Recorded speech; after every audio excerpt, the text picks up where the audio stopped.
ተወክሎ ወለት ማኒ ዳግም አይነን ለአምላክ ለእግዚአብሔር መጥሎ በህገንተኒ ወስተወክሎ ወለት ማሂ ዳግም ናኒ ኢሎ አሚየን ለአምላክ ወንጌሎ እሺ መሃዘ ኬብሮን ወልድ ብእሲ ሃይሎ ለብእሲ አብየል ዝህር ዘአቅለሎ እሺ ሃበሃበይቢ ሰአሎ መሃዘ ኬብሮን ወልድ ብእሲ ሃይሎ ይስማዕ አለ አይስማዕናለኝ እጅ ይስማዕ። እሺ መሃዘ ኬብሮን ወልድ ብእሲ ሃይሎ የኬብሮን ጎርማሳ ወልድ መበርታትን የመበርታት ሰው የሆነ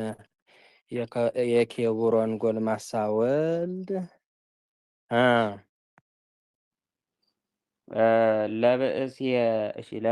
አብየል ዝህር ዘአቅለሎ ያቃለለው የሆነ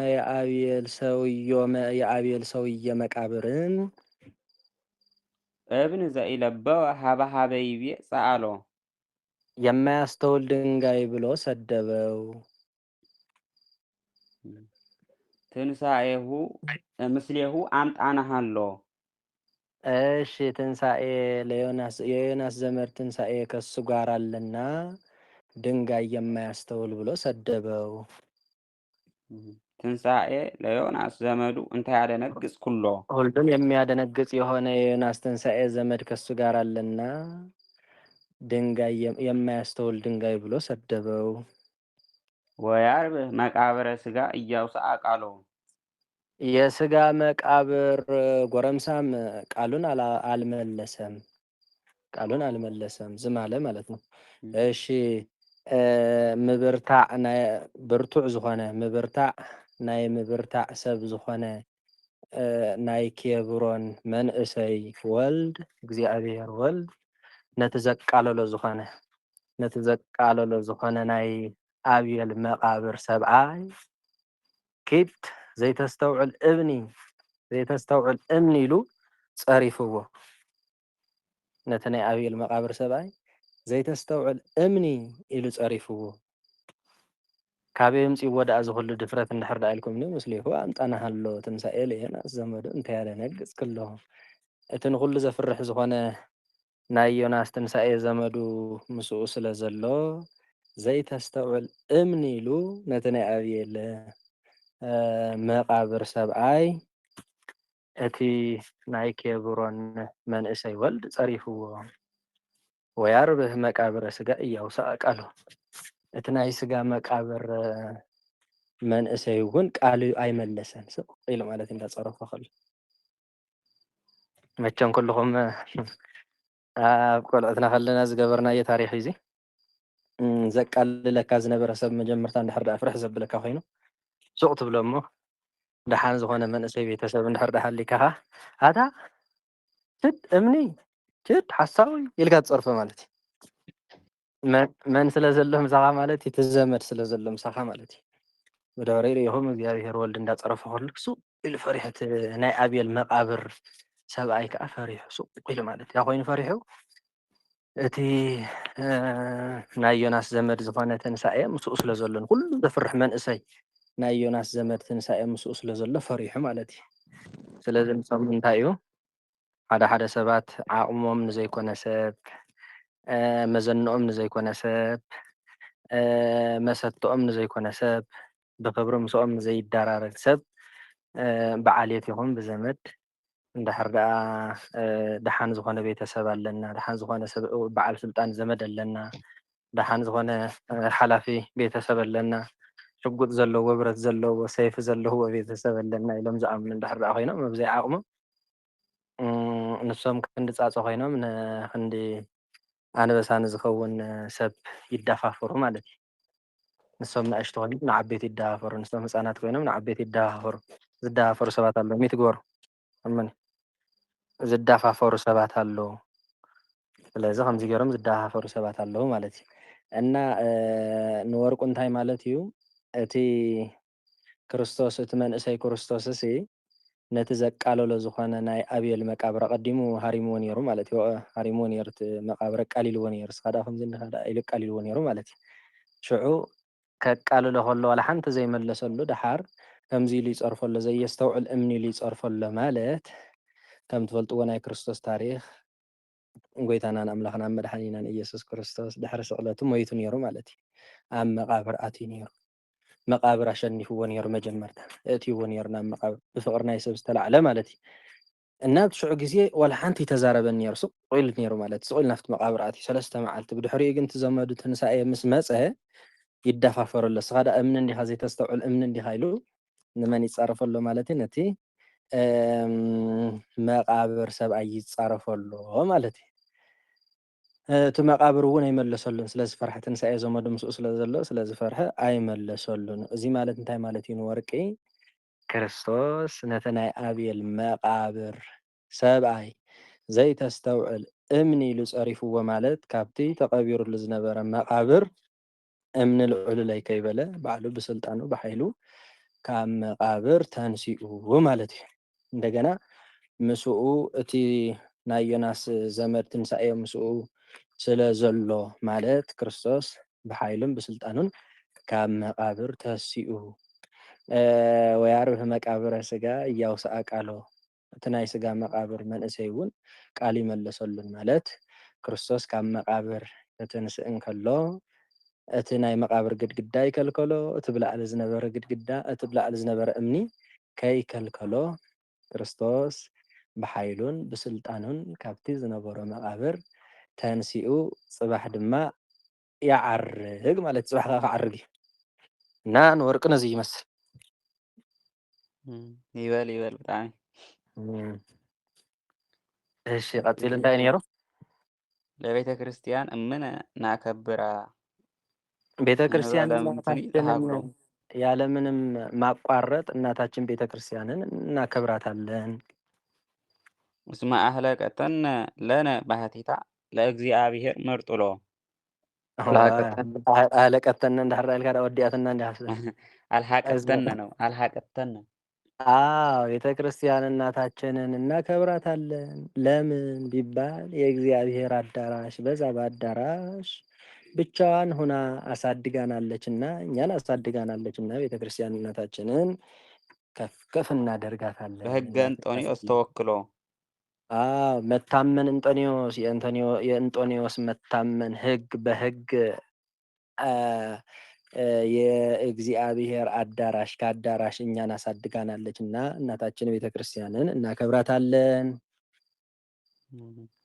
እሺ ወለ ስማሂ ዳግም ናልዕሎ ስሟንም ዳግመኛ ከፍ ከፍ እናደርገዋለን አሚነን ለአምላክ ወንጌሎ የአምላክ ወንጌልን አምነን ስሟንም ከፍ ከፍ እናደርገዋለን ቤተ ክርስቲያን አደናሲ ብዘይ መቁራጽ ሁሉ ጊዜ ከነኽብራ አይና ይሄን ምን ታይዳ ነኽብራ እንተ ዳልኩም ነኝ እስማ አልሃ ቀተነ ለነባህቲታ ለእግዚአብሔር መርጡሎ በሕገ እንጦንዮስ ተወክሎ ሕግ እንጠማን ነው እምነት እንጦንዮስ ናይ እምነት እንጦንዮስ ሕጊ ብሕጊ ኣብቲ ናይ እግዚአብሔር አዳራሽ ንዓና ንበይና ኮይና ስለ ዘዕበየትና ንቤተ ክርስቲያን አደና ከነኽብራ ኢና ንስማ እውን ልዕል ልዕል ከነብሎ ኢና ይሄ እንታይ አሚንና ናይ ወንጌል ቃል አሚንና ንስማ እውን ልዕል ልዕል ከነብሎ ኢና ንብል ኣለና መቸም ሰብ ኮይኑ ካብ ኣደ ዘይተወልደ የለን መቸም ኩላህና ኣደ ካብ ኣዴና ወፂና ካብ ኣዴና ተወሊድናና እና እንታይ ይብል ኣካታዕ ዝኾነ ሕቶ እውን ኣሎ ኣደ ብዚ ምድሪ እዚ መቸም ከም ትፈልጥዎ ኣደ እያ ምናልባት ክንዲ ሰብኣይ ምስ ኮንካ ኣድኻ ትበልፀካ ሰበይትካ ዝብል ሕቶታት እውን ይለዓል ዝሮ ግን ያው ትመልሳ ንኩልኩም ኣብቲ ውሽጥኩም ኣለብ ልብኩም ማለት እዩ እና እንታይ እዩ ኣነ እኮ ነደይ ከምዚ ክገብረላ በይና ኮይና እኮ ዕብያትን ኣቦይ እኮ ምስኣ ኮይኑ ዕብየን ተንጋላቲዓ ሰሪሓ ከምትን ዮሃንስ ኣፈወርቂ ድዩ ድሕሪ ሰብኣያ ነበይና ዘዕብየቶ ኣነ እኮ ደይ ክንዲ ሰብኣይን ክንዲ ሰበይትን ኮይና ዕብያትኒ ስለዚ በቃ ጠቕላላ ዝግበር ክገብረላ ኣብቲ ሰብ ዝበፅሖ በፂሐ ንዓ ዝኸውን ወርቅን ጨርቅን ክገብር ይብል ማለት እዩ ካብ ኣደ ዝተወልደ ነድኡ ምናልባት ፀላእ ሰናያት ዝፀልአሉ ተዘይኮይኑ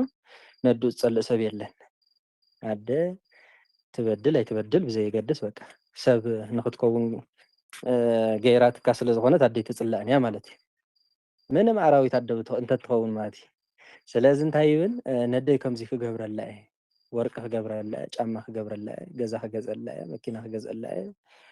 በብዓቕሙኻ ማለት እዩ በብዓቕሙ ሰብ ስለ ኣዲኡ ይሓስብ ስለዚ ንሕና ድማ እንታይ ኢና ንብል ዘለና ኣደና ቤተ ክርስቲያን እሲ ከነኽብራ ኢና ንበይና ኮይና ስለ ዘዕብየትና ክንድቦን ክንድደን ኮይና ስለ ዘዕብየትና ንቤተ ክርስቲያን ኣደና ከነብላ ኢና ብስነ ስርዓት ብሕጊ ስለ ዘዕብየትና ኣብዚ ዘለናዮ ደረጃ ንክንበፅሕ ስለ ዝገበረትና ዲያቆናት ካህናት ንክንከውን ስለ ዝገበረትና ንቤተ ክርስቲያን ኣደና ከነኽብራ ኢና ንብል ኣለና ኣዎ ብሕጊ ናይ እንጦኒዎስ እምነት እንጦኒዎስ ናይ እንጦኒዎስ ሕጊ ማለት እዩ ብሕጊ ብስነ ስርዓት ስለ ዘዕብየትና ነዴና ከነኽብራ ኢና ንብል ኣለና እዚ ኩሉ ዝገበረት ኣደ ብሕግን ብስርዓትን ቀፂዓ እንድሕር ዕብያ ኣደ ወዳ ምስ ጎበዘ ከዓ ዓቕሚ ሰብ ምስ ኣኸለ ነደ ፅቡቅ ይሓስበላ ማለት እዩ ንወርቁ ድማ እንታይ ኢና ንብል ዘለና ነዛ ኣደና ዝኾነት ቤተ ክርስቲያን መፀጊዒትና ዝኾነት ቤተ ክርስቲያን ካብ ህፃንነትና ጀሚራ ካብ 40 ካብ 80 ጀሚራ ውልድነት መንፈስ ቅዱስ ኣውሂባ ንኩላህና ሃብተ መንፈስ ቅዱስ ንክንረክብ ዝገበረትና ካህናት ንክንከውን ዲያቆናት ንክንከውን ዝገበረትና ቤተ ክርስቲያን ኣደና በብዓቕምና ከነኽብራ ኢና ንስማ እውን ልዕል ከነብሎ ኢና ንብል ኣለና ማለት እዩ ስለዚ ንቤተ ክርስቲያን ኣዴና ከምቲ ውላድ ነዲኡ ዝሓስብ ንሕና ድማ ንቤተ ክርስቲያንና ዝከኣለና ኩሉ ክንገብረላ ኢና ንኽብራ ብቕንየ ጌርና ክነልዕሎ ኢና ንስማ ብኣቆቃን ጌርና ክነልዕሎ ኢና ንኽብራ ብቅዳሴ ጌርና ክነልዕሎ ኢና ንኽብራ ብኩሉ ዓይነት ኣብ ቤተ ክርስቲያንና ብዘሎ ናይ ቅዱሳን ሃብታት ትምህርቲ ጌርና ከነልዕሎ ኢና ከምኡ እውን ብናይ ብፁዕ ቅዱስ ኣቡነ እንጦንዮስ ፓትርያርክና ማለት እዩ በቲ ንሶም ዝሓለፍዎ ሕጊ እንዳሓለፍና ኣሰርናቶም ተኸቲልና ከም ኣቦና እንጦንዮስ ኮይንና ስለ ሃይማኖትና መስኪርና ዋላ ክሳብ ደም ምፍሳስ እንተኾነ እውን ስለ ኣዴና ሂወትና ክነሕልፍ ኢና ተዘከሩ መኳንንቲኩም ዘነገርኩም ቃለ እግዚኣብሔር ነቶም ቃል ኣምላኽ ይመሃርኩም ዘክርዎም ኣሰር እምነቶም ድማ ሰዓቡ ከም ዝብል መፅሓፍ ቅዱስ ንበዓል ቅዱስ ዮሃንስ ኣፈወርቂ ርኢና ካብ በዓል ቅዱስ ዮሃንስ ኣፈወርቂ ዘይንእሱ ንብፁዕ ወቅዱስ ኣቡነ እንጦንዮስ ኣቦና ርኢና ንዕኦም ዝመስልዎን ካልኦት ቅዱሳን ኣቦታት ሃዋርያት ርኢና ንዕኦም ርኢና ንቤተ ክርስቲያን ኣዴና ዘድልያ ኩሉ ክንገብረላ ኢና ማለት በቢ ዝተምሃርናዮ ጌርና ንቤተ ክርስቲያን ከነገልግል ኢና ንዓዓ ዝኾኑ ትውልዲ ንዓዓ ዝኾኑ ህፃናት እውን ከነፍሪ ኢና ንብል ኣለና ማለት እዩ ንወርቁ እሺ ባህቲታ ለእግዚአብሔር መርጡሎ በህገ እንጦንዮስ ተወክሎ ዝወለ ብሓርኛ ከመይ ነይረ ብቻ በህገ እንጦንዮስ ተወክሎ መታመን እንጦንዮስ የእንጦንዮስ ህግ በህግ የእግዚአብሔር ቤት አዳራሽ ከአዳራሽ ብቻዋን ሆና እኛን አሳድጋናለችና እሺ መሐዝ ወልድ ምሳሌ መሐዝ ሰም ወልድ ወርቅ ተመስሎ የፀዓለው ባለቤት ኬብሮን የመሐዝ ዘርፍ ብእስየ የመሐዝ ወልድ ቅጽል ሀይሎ የብእስየ ዘርፍ ሀይሎ የሀይሎ ተሳቢ ለአገባ ፍቹን መያው ተጠቃሽ ብእስየ ዝህር ምሳሌ ብእስየ ሰም ዝህር ወርቅ ተመስሎ የተጠቃሽ ባለቤት አቤል የብእስየ ዘርፍ ዘ የብእስየ ዝህር ቅጽል አቅለሎ ብሎ እንዳያስር ዘይጠብቀዋል እብን የይቤ ተሳቢ መልካም ዘ የእብን ቅጽል ይለበው ብሎ እንዳያስር ዘይጠብቀዋል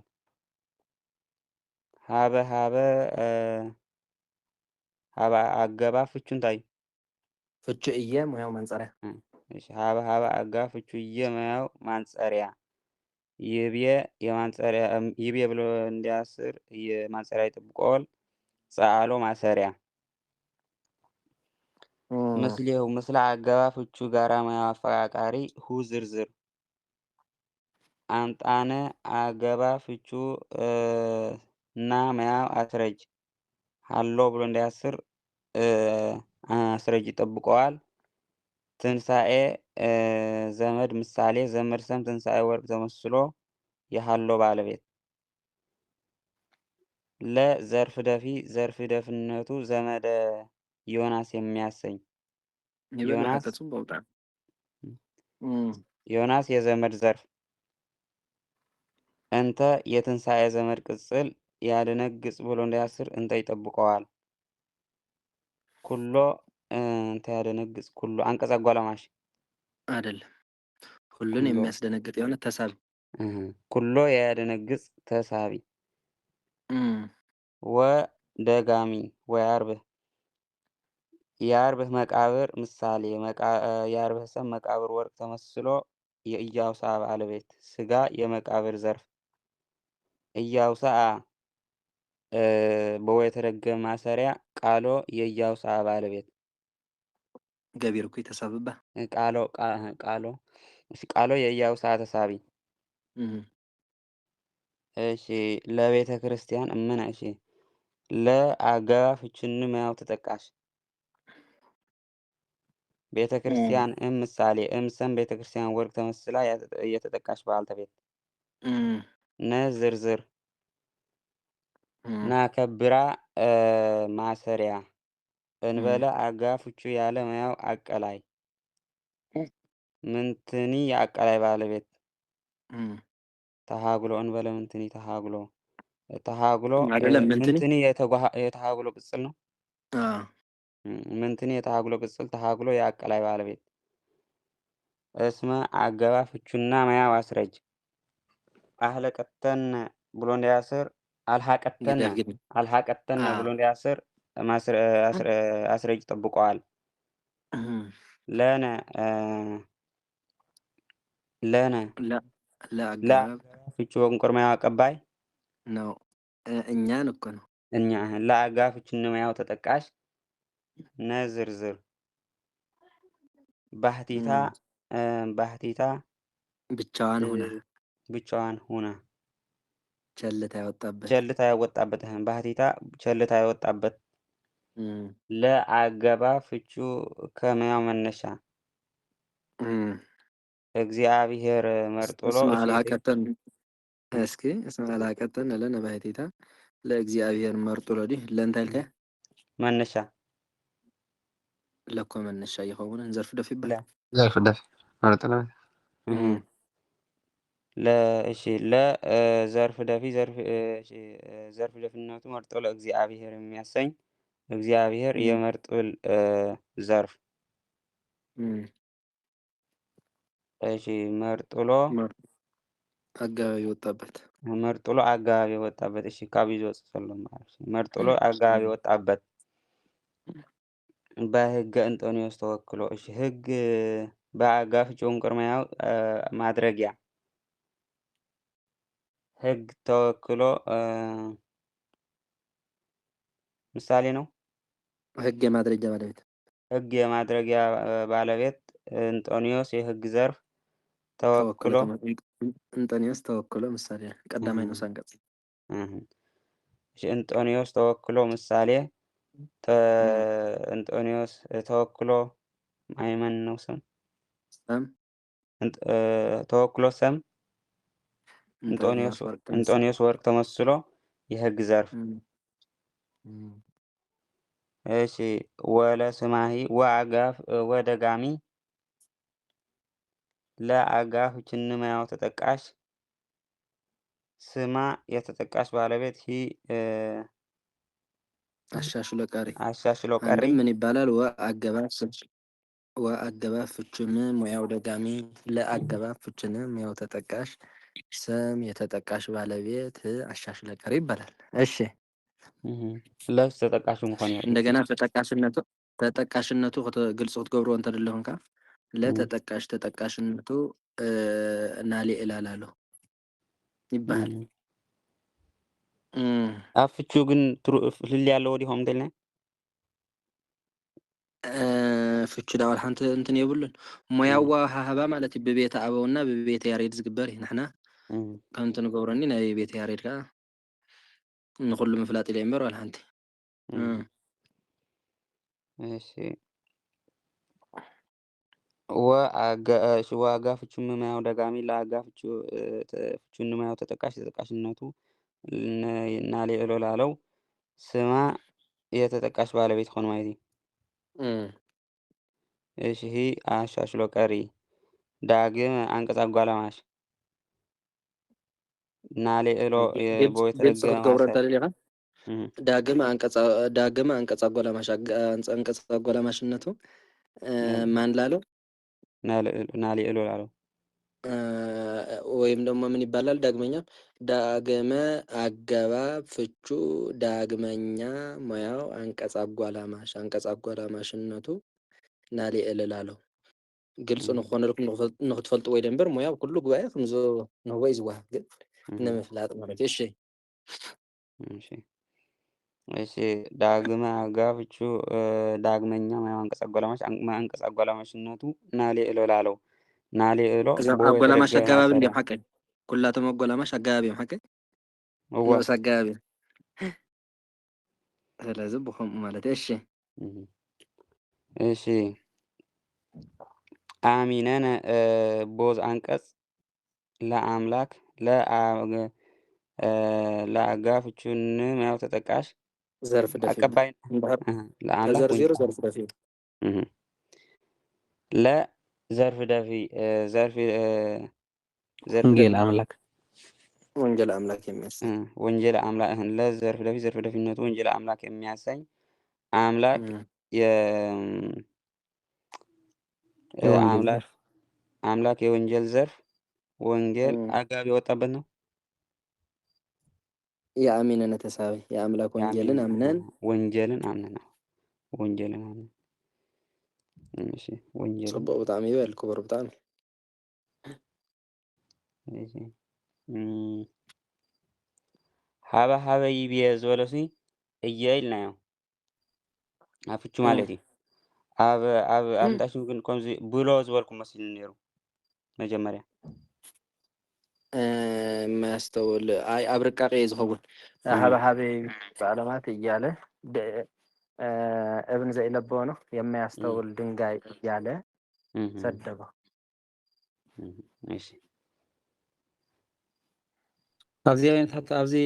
ይብየ ይብልሲ አንቀጽ ላይ ኮነ ዝስሓብ ወላ ዝኾነ ይስሓብ ኢልኩም ዝእብን ዝተሳሒብዎ ኣሎ ዋይ ይብየ ዘይስሕቦ ዘይብሉ ገቢር ይስሕብ ተገብሮ ይስሕብ አንቀጽ ይስሕብ ኩሉ ይስሕብ ይብየ ሓርበኛ እዩ ግድን ኣይኮንካ ዘይ አንቀጽ መስሓ ተስሓብ ክትገብረሉ ስለዚ ማለት እዩ ግድን ኣይኮነን በቃ ዘምፃኻሉ እዩ ዝቕበል ዝሃብካዮ ዝበልዕ መን እየ ሓሰማ ደ በቃ ይብየኻ ሓሰማ በሉ ሓሰማ ጌርኩም ሕዙ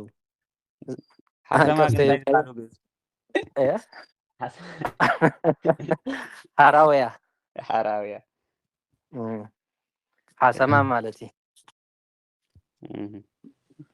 እሺ የጥባት ባሽ የንታ አፍታ ትንሣኤ ለዮናስ ዘመዱት ብዘለዋ ባፍቺ ትንሣኤ ለዮናስ ዘመዱ የዮናስ ዘመድ ትንሣኤ ከሱ ጋር አለን ትንሣኤን ዘመድን መሲል ነው ማለት የንታ ዋ ዘርፍ ደፊ አለ ተረሓሒቐን መስሊካ ዲ ከምዚ ትንሣኤ የዮናስ ዘመድ የሆነ የሃቢልያና መስለን በቅትል ዲ ምሳሌ አፍታ በህገ እንጦኒዮስ ተወክሎት ብዘላኸ እታ እንጦኒዮስ እንታይ ኮይና ዘላ ወይ ተወክሎ ምሳሌ ምስ ተወክሎ ምስ እምነት ምሳሌ አይ አቡነ እንጦኒዮስ ንምዝካር ዘምፃና እዩ አቡነ እንጦኒዮስ ወርቄ ኖ በቲ ተወክሎስ ስም ድዩ ኮይኑ መፅ ዘሎ እንታይ ብምንታይ ተወከለ ታመነ ተወክሎት ንኣብነት ዘር ቢታጣብ እንኳን የመጀመሪያ ንኡስ አንቀጽ እንደ ዘር ሆኖ ያገለግላል ዝብል ኢና ነርና ሓቀ ናይ መጀመርታ ንኡስ አንቀጽ እንዲያ ከም ዘርኢ ኮይና መፅያ ምስ አቡነ እንጦኒዮስ ተመሲላ ኣላ ማለት እዩ መልካም እሺ እንታይ ማለት መልካም ግን ኣብ ዘይብሉ ጥራይ ዲ ዘገልግል እዚ ኣብ ዘርኢ ዘይብሉ ጥራይ ዲ ኣየና እዚ ንኡስ አንቀጽ ከነምፅ እንተኮይናስ ኣብ ዘርኢ ዘይብሉ ጥራይ እንተኮይኑ ከም ዘርኢ ኮይና ከነምፅኦ ንኽእል ወይ ዘርዋ እንዳሃለው ኩሉ ንኡስ አንቀጽ ከም ዘርዋ ከምፅኦ ንኽእልና ከነምፅኦ ንኽእል ብከም ዘርኢ ነገር ዘለዎ ይኮነ ኣእምሮ ኢልና ሕጂስ ከም ዘርኢ እውቀት ኢልና ክነምፅኦ ንኽእል ኢና ማወቂ ኢልና እውን ክነምፅኦ ንኽእል ኢና በዓል ሰብ ይበር ኣሎ እምረት ሕጂ ኣሎ እንዳሃለዎ እቲ ንኡስ አንቀጽ ግን ከም ዘርኢ ጌርና ነምፅኦ ኣለና ማለት እዩ እጂ ነበበ ብዝበለ ነቢብ ነቢቦት ይላል ንኡስ አንቀጹ አይደለም ነቢቡ ለያሬድ ይብል ይብልን ይብል ነቢቡ ለመጀመሪያ ንኡስ አንቀጽ ምን የለውም ዘለው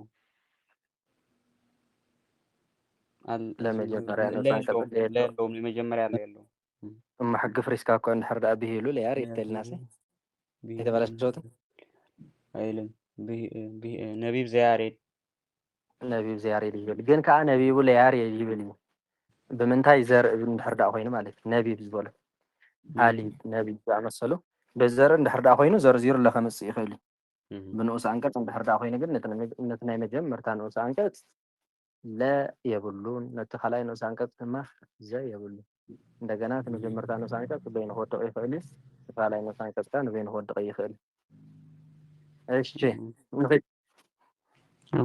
انت ابزيا أفجي طاجة كاري ذكال ويستاي አይደለም ፍቱ ደኣ ነቢቡ ዝወለዲ ወ ብዘር እንድሕር ኣምፂሓያ ብናይ ከምፃ ዘለካ ኦኬ ኣብታ ትርጉም ሃት ነግራ ዘለካ ማለት እዩ እወ ሕጂ ንኣብነት ንኡስ አንቀጽ ብዘር ከተምፅኦ ከለካ እውን እኳ ብናይ ዘርኢ ትርጉም ጌርካ ኢኻ ተብሎ እምበር ብናይ ንኡስ አንቀጽ ትርጉም ኣይትፈትሖ ሕጂ እታ ነቢቡ ክትዝርዝር ከለካ ብዘርኢ ትመፅእ ማለት እዩ انت ولا سماهي افتا ولا سماهي داقما نالو علا زبلت اسي ولا سماهي توان هي نسي دقام دي مات يزلو هو بحساب كلتيهم من حرام متيهم حديم دقام حديم اشاشلك اري هون مالتي و اشاشلك يرغيرنا هي دقام نغبرو ወይ ወደ ጋም ጌርና ይሄ አሻሽለቀር ንገብሮ ማለት እዩ ሓዲኦም ደገምቲ ሓዲኦም አሻሽለቀር ይኾን ኣብዚ ኾነ ነምፅኦ ንኽእልናም ገርና ኣወ ብደንቢ ተናገረና እሺ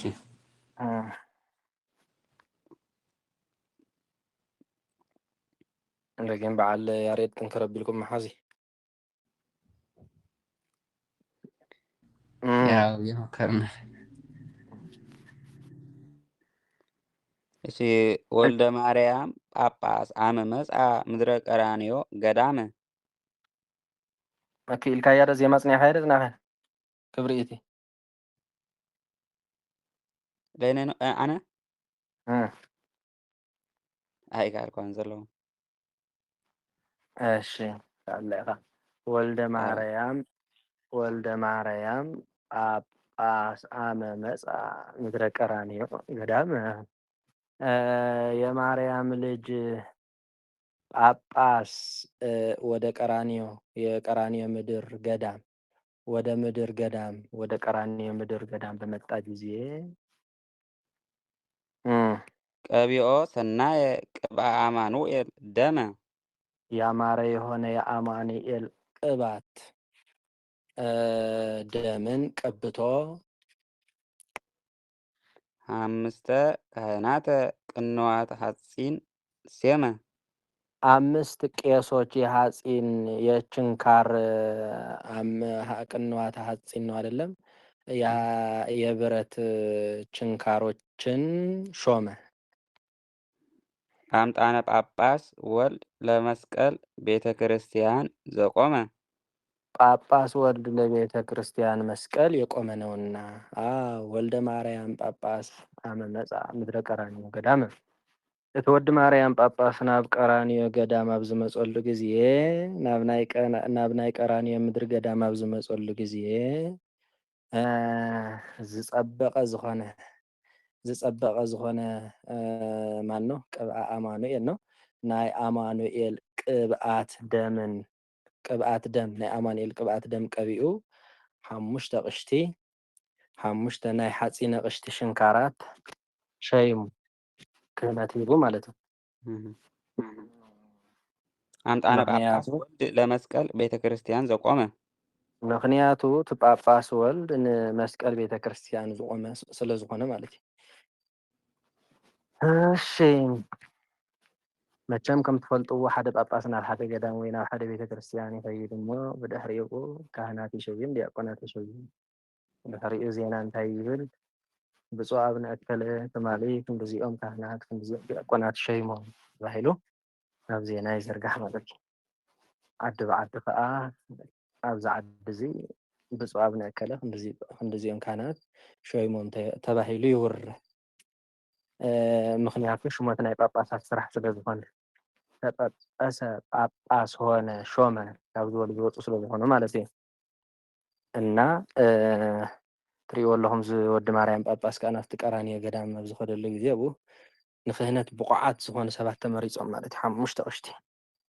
እቶም 5 ኣቅሽቲ መነመን ይበሃሉ? ሳዶር፣ ኣላዶር፣ ዳናት፣ ኣዴራ፣ ሮዳስ ይበሃሉ። እዚኦም ብግብሮም ዝተመስከረሎም ንክህነት ዝበቕዑ ኮይኖም ስለ ዝተረኽቡ ኢየሱስ ክርስቶስ ከይዱ ሸይምዎም ካህናት ገይርዎም። መጀመርያ እንታይ ነይሮም? ዲያቆናት ነይሮም ማለት እዩ። ድሕሪ ካህናት ገይርዎም ቀቢኡ ማለት እዩ። ደም ቀቢኡ ካህናት ገይርዎም። ምክንያቱ ናይ ክርስቶስ ጳጳስ ስራሕ ንቤተ ክርስቲያን መስቀል ደው ዝበለ ስለ ዝኾነ ካህናት ገይርዎም ማለት እዩ። እና ንሶም ከምኡ ይበሃል። አቡነ እከለ 5 6 ዲያቆናት ሸይሞም ካህናት ሸይሞም ይበሃል ንሶም።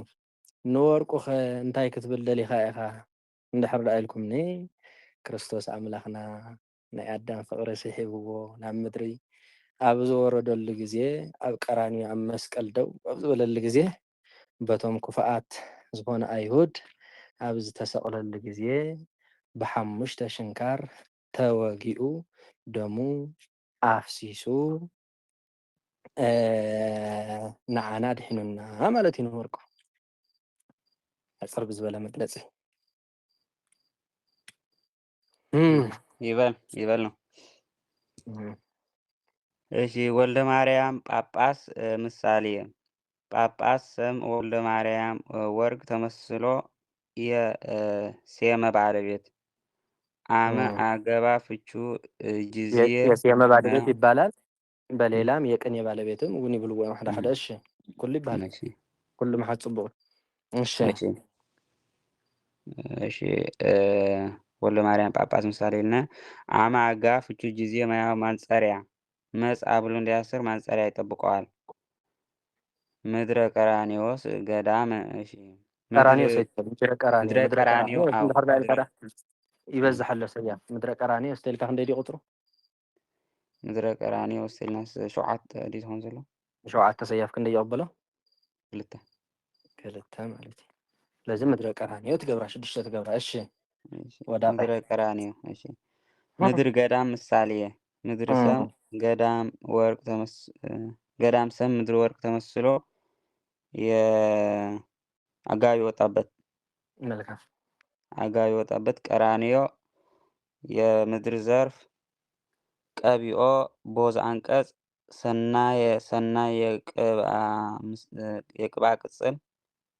ቅብአ ደም ሰናይ የቅብአ ደም ቅጽል ቅብአ ደም ምሳሌ ቅብእ ደም ምሳሌ ቅብእ ሰም ደም ወርቅ ተመስሎ የቀቢኦ ተሳሪ የቦዝ አንቀጽ ማለት ነው። አማኑኤል የቅብአ ዘርፍ 5 የካህናት ቅንዋት ቅጽል ካህናት ቅንዋት ምሳሌ ካህናት ስም ቅንዋት ወርቅ ተመስለው የሴመ ተሳቢዎች ሐጺን የቅንዋት ዘርፍ ሴመ ማሰሪያ አምጣነ አገባ ፍቹና ማያው አስረጅ ጳጳስ ወልድ ምሳሌ ጳጳስ ስም ወልድ ወርቅ ተመስሎ የውእቱ ባለቤት ለአገባ ፍቹ ስለ ማያው ማንጸሪያ መስቀል ቤተ ክርስቲያን ምሳሌ ቤተ ክርስቲያን ስም መስቀል ወርቅ ተመስሎ የማንጸሪያ እስኪ እንታይ ዲ ነይሩ ዘርኢ አስፈች ዲያኔራ ለ አምጣነ ጳጳስ ወልድ ለአቀባይ በጅዳ አቀባይ እሺ ለአጋ ፍቹ እንቆሪ አቀባይ መስቀል ቤተ ክርስቲያን ምሳሌ መስቀል ስም ቤተ ክርስቲያን ስም መስቀል ወርቅ ተመስሎ የአቀባይ ባለቤት ዘ የውእቱ መመርመሪያ ውእቱ መርምሮ እንዲያስር አምጣኔ አስረጅ ይጠብቀዋል። አስረጅ ይጠብቀዋል ይባላል። አምጣኔ ይጠብቀዋል ግን ይባላል። እሺ ሁለት ይባላል። እሺ ውእቱ መርምሮ እንዲያስር አምጣኔ ይጠብቀዋል። አስረጅ ይጠብቀዋል። ቆመ ብሎ እንዲያስር ዘይጠብቀዋል።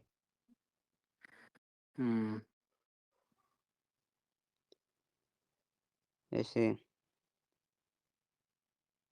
ቀጽል ተተዚህ ያለ ቀጽል ነው ይትበሉ። እሺ እማት ሃጉላተ ስጋ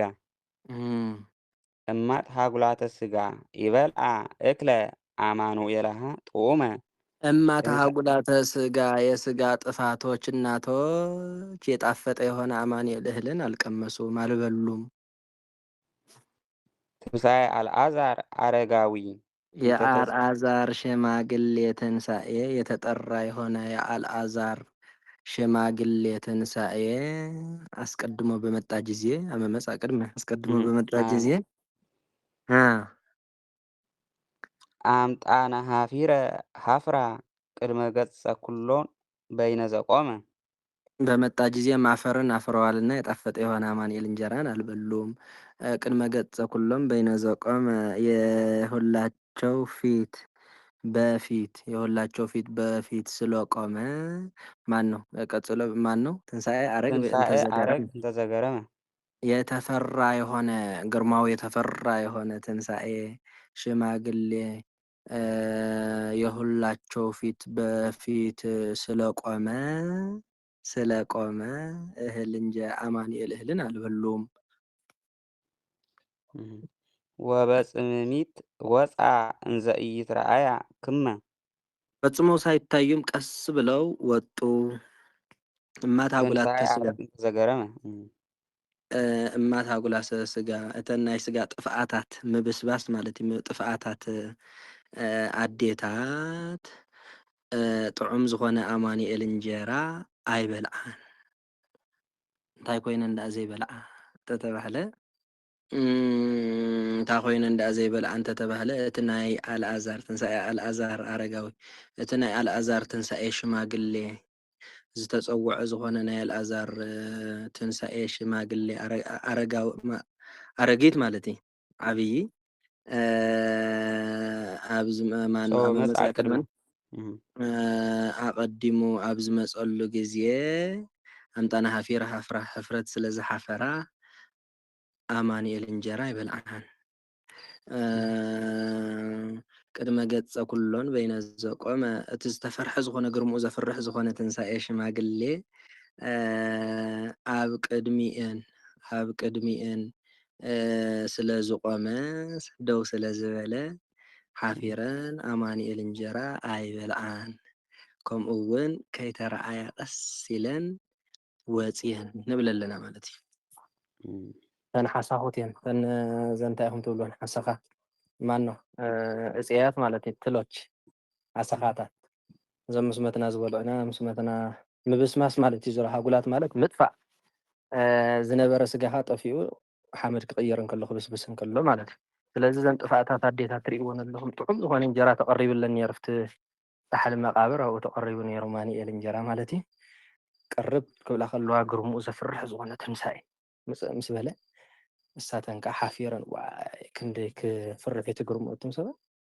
እጃኸን ንዓና ምውፃእ ኢለን ከማኺረን እሙቐት ዘይብላ ምውፃእ ኢለን ትንሣኤ ኢዶ ሕፀብ ምስ ከደ ምግቢ ክበልዕ ማለት ሽቶ ኢለን ከይደን ሓፊረን ከይበልዓ ምግቢ ከይጠዓማ ከይደን ማለት እዩ። ኣበይ ዳ ኣለዋ እንተተባህለ ኣይ ሓፊረን እንድአን ግርማ ናይ እከለ ፍርሒ ኣሕፊርወን እንድአን ወፅአን ይበሃል ማለት እዩ። ንሶም ዝፀርፈን ኣበል እና ንወርቁ እንታይ ማለት እዩ እተን ሓሰኻታት እተን ጥፍኣታት ኣዴታት ኣዋልድ ጥዑም ዝኾነ አማኑኤል እንጀራ ከይበልዓ ወፅአን እቲ ትንሣኤ መፅኡ ማለት ክርስቶስ ኣብ መቃብር ኣብ ዝተቐብረሉ ግዜ ሓሰኻ ይኹን ምብስባስ ይኹን ኣየጋጠሞን ማለት እዩ። ከምታ ዝኣተዋ ከምኣ ተንስኡ ወፂኡ ማለት እዩ። ምንም ብሓሰኻ ኣይተበልዐን ኣካላቱ ኣይበስበሰን ኣይበረሰን። እሳተን ሓፊረን ወፅአን ንትጋሻ ትንሳኤ ስለ ዝመፀ ማለት እንታይ ማለት እዩ ነበርኩ ሓሰኻ ይበልዕዎን ኣካላት ይበስበሰን ትንሳኤ ምስ መፀ ድማ ምንን ከምቲ ዝነበሩ ኮይኑ ተንስኡ ማለት ክርስቶስ ናብ መቃብር ድሕሪ ምእታው እዚ ኩሉ ከየጋጠሞ ብክብሪ ብፀጋ ብሓይሊ ካብ መቃብሩ ብስልጣን ተንስኡ ማለት እዩ ነበርኩ ተዘዋዊርና ዝሮ ናብ ትንሳኤ ኢና ንመፅእ ዘለና ወግዕታት ኢና ንቀይር ዘለና እምበር ያውሲ እሺ እሺ እማት ሃጉላት ምሳሌ ሃጉላት ሰሞች የጋጥም ዲሆም ኣዋልድ ተሓፊረን ኣዴታት ከይበልዓ ክወፅእ ይኽእላ ድዩ ኣው ኣይበልዓን እዩ ዝበሃል በረይራና እንዶ እሺ በልበል ኣብ ምንታይ ማለት እዩ ኣብ ዝኾነ ድግስ ገለ ማለት እዩ ኣብ ድግስ እዋ ኣብ ድግስ ዳእዋ ክሳይ ኣብ ዝኾነ ቦታ ካብ ገጠር ካብ ርሑቕ ይመፃ ናብ ከተማ እተን ናይ ከተማ ከዓ ናብ ገዛን በሊዐን ይመፃ ናብቲ ድግስ እተን ካብ ርሑቕ ዝመፃ ሕጂ ምስተን ናይ ከተማ ይቕርባ ምሽ እተን ጥዕምጥዕም ኣቢሎም ምስ ገደፎ እተን ካብ ርሑቕ ዝመፃ ጥዕሚን ከለዋ ይገድፎ ሓፊረን ያጋጥም እዩ እንተን ዘለዋ ርአን ስለዚ ዘን ሓሳኻታት ከዓ ከመይ የጋጥምዎ ሕጂ ምስተን ከምኡ ኣጋጢሙ ነይሩ ምስተን ናይ ከተማ ኣይተቐርቡና ኢለካው ናይ ገጠር ወዲእዋ እኮ ክቡር ወዲእዋ ይበሃል እምበር ይረኣና ክሽነ ይበልዓ ይኾና ኢሉ ዞሮ ዞሮ ትክክል እሺ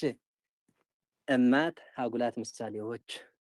እሺ እማት ሃጉላት ምሳሌዎች ሃጉላት ሰሞች እማት ወርቆች ተመስለው እማት ወርቆች ከመይ ገይረን ኣበይ ዘሎ ኣዴታት ይረኣና የንሰንዳው ይረኣና ንኩልካ አይዋ እሺ እማት ሰሞች ሃጉላት ወርቆች ተመስለው የይበልዓ ባለቤቶች በአንዳንድ በሓደ ሓደ ጉባኤ ከዓ እንታይ ይግበር በቃ ስቁልካ መሲልካ የይበልዓ ባለቤት ይበሃል ማለት ንወዲ ይኹን ንጓል ይኹን ስቁልካ ባለቤት እንዳበልካ ክትኸይድ ኩሉ ንክትፈልጥዎ ኢለ እሺ ቋንቋ ግን በዚኣ ትጠዕም ትኾነ እዚኣ ትጠዕም እሺ የይበልዓ ማእሰሪያ እክለ አማኑኤል እሺ አማኑኤል እክል ምሳሌ እክል ሰም አማኑኤል ወርቅ ተመስለው የይበልዓ ተሳቢ ጥኡም የአማኑኤል እክል ቅጽል እሺ ትንሣኤ አረጋዊ ምሳሌ አረጋዊ ሰም ትንሣኤ ወርቅ ተመስሎ የመጽአ ባለቤት አልዓዛር የትንሣኤ ዘርፍ እንተ የአረጋዊ ትንሣኤ ቅጽል ተጸዋአ ብሎ እንዲያስር እንተ ይጠብቀዋል ሶበ አጋ ፍቹ ጊዜ መያው ማንጸሪያ መጽአ ብሎ እንዲያስር ማንጸሪያ ይጠብቀዋል ቅድመ አንቀጽ አጓላማሽ አምጣነ አገባ ፍቹና መያው አስረች ሀፊረ የሀፍራ ተሳቢ ሀፍራ ብሎ እንዲያስር አንጣነ ይጠብቀዋል ወይ ማስረጅ ይጠብቀዋል እሺ ቅድመ አጋ ፍቹ ፊት መያው ማድረጊያ ገጽ ኩሎን እሺ ገጽ የማድረጊያ ባለቤት ቅድመ አጋባብ ፍቹበ መያው ማድረጊያ እሺ ቅድመ አጋባብ ፍቹበ መያው ማድረጊያ እሺ ገጽ አገባብ ፍቹ ነው ያለ ገጽ ቅድመ ገጽ ኩሎ በፊታቸው ፊት ነው ገጽ የማድረጊያ ባለቤት በፊታቸው እሺ እሺ ሸው አሽካዒት ያዝ ያሕዝዋ ሕጂ ቅድመ ኩሉ ግዜ ፊት እንዲ ተባሂሉ ዘብል ነይሩ ሕጂ ግን ገጽ ንባዕሉ በአማርኛ እንታይ ዲ ዝበሃል ፊት ይሓቀ ብሓንሳብ ሰለስተ ላገባ ታ ፊት ኢላ ትትርጎም ዘላ ባዕላታ ገጽ እሺ ስለዚ ቅድመ አጋ ፍቹ በመያው ማድረጊያ ገጽ የማድረጊያ ባለቤት ኩሎን የገጽ ዘርፍ በይነ አገባ ፍቹ ስለ መያው አስፈች በይነ አጋ ፍቹ ስለ መያው አስፈች አንቀጽ ኣለኮ በይነ አጋር ፍቹ ስለማያው ማንጸሪያ በይነ ዘቆመ በርከፋች ዘበርከፋች እሺ ዘበርከፋች ቆመ ብሎ እንዳያስር ማንጸሪያ ይጠብቀዋል። ትንሣኤ አረግ ምሳሌ አረግ ሰም ትንሣኤ ወርቅ ተመስሎ የዘገረመ ባለቤት አይደለም ቆመ የቆመ ባለቤት እንተ የትንሣኤ አረግ ቅጽል ዘበርከፋች አይደለም ዘየውት መመርመሪያ የገረመ የሆነ የውት መመርመሪያ ውት መርምሮ እንዳያስር እንተ ይጠብቀዋል። ገረመ ብሎ እንዳያስር ዘይጠብቀዋል። ወአጋፍቹም መያው ደጋሚ በአጋፍቹ ወንቆር መያው ማድረጊያ ጽሚሚት የማድረጊያ ባለቤት አጓላማሽባ ወደጋሚ በጽሚሚት ጥቅል አጓላማሽ አጓላ እሺ እንደገና እዚህ በጽሚሚት ጥቅል አጓላማሽ እሺ አጓላም ወቅት ብለት ኸሊኻ እንደገና በጽሚሚት አገባብ ፍቹ ቀስ ብሎ መያው አንቀጽ አጓላማሽ ሆነ ይባላል። ከምት ንብለኻ ኩሉ ግዜ በጽሚሚት አንቀጽ አጓላማሽ አጓላማሽነቱ ወጻዲ ወጻ እሺ እሺ ወደ ጋሚልና በጽሚሚት ጥቅል አጓላማሽ ግን ብሎ ንኽእልና እንተሪልና ወጥቅል አጓላማሽ ስሙ እዩ ክትቦ ሞያ ክትዕድል ከለኻ ግን ሰልካ አጓላማሽ ኢልካ ክትቦ እሺ በጽሚሚት አንቀጽ አጓላማሽ ብሎ ማለት እዩ። በጽሚሚት አንቀጽ አጓላማሽ ወጻ በወይ ተደገ ማሰሪያ እንዛ አጋፍቹ ሳይታዩ እንዛ አጋፍቹ ሳማያ ማንጸሪያ እይትረአያ ብሎ እንዳያስር ማንጸሪያ ይጠብቀዋል። ክመ አንቀጽ አጓላማሽ ትንሣኤ አረግ ንሱ እዩ።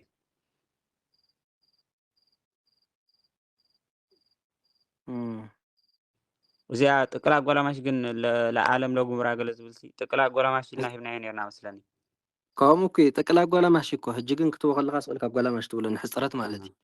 ሕጂ ጥቅል ንብሎ ዘለና እኮ ተጠቕሊሉ ስለ ዘለየ ክልተ ስለ ዘለየ ወሃቢ ኮኸም ኢልካ እውን ግን ስሙ እዩ ጥቅል አጓላማሽ ኣብኡ ከለኻስ አጓላማሽ ክትብሎ ትኽእል ኢኻ። እንታይ እዩ ተባሂልካ ተተሓቲትካ ሽዑ ጥቅል ትብል ማለት እሺ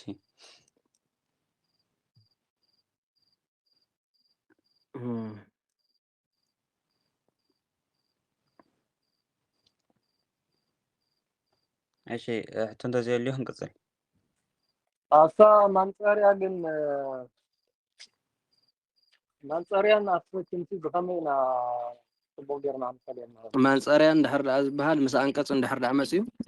ማንጸሪያ እዩ። ኣብ ሰዋስው ዘርኢ እንድሕር ደኣ መፂኻ ኣስፈች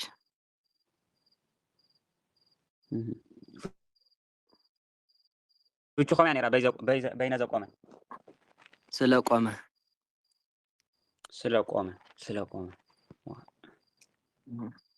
ስለቆመ ትንሣኤ አረግ እንደው ስለዝበለ ማለት እዩ። ግን ስለቆመ እሱ ስለ በፊታቸው አቅድሚያን ስለ ደው ስለዝበለ ማለት አቅድሚያን ስለዝቆመ አቅድሚያን ደው ስለዝበለ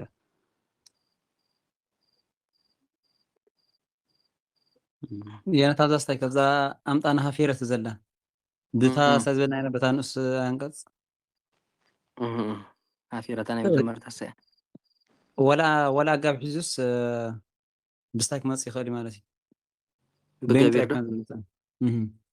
እዋ ብደንብ ንስ አንቀጽ በቃ ከም ኩሉ ዘርኢ ኮይኑ የገልግል ተገብሮ ነይሩ ናብ ገቢር ቀይሩ መፂሩ እዩ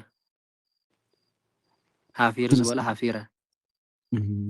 እንጠና ፊራ እሺ ንኸይድ ቅልጥፍ በለ እሺ ግዜ ማሂተት መቃብር ለእለ አዳም ማሂተቶሙ ለትስማዕ ጽድቀ ዘርእዮ አይነ ዚአከ አትሃቲ ርኢኹም ኢኹም ሕጂ ያው ማህተታይ ማለት እዩ ናይ ተግስት ማለት ማይርኩም ኢኹም ማሂተት ዝኹሉ ጋዜጣ ማለት ምርምር መርማሪ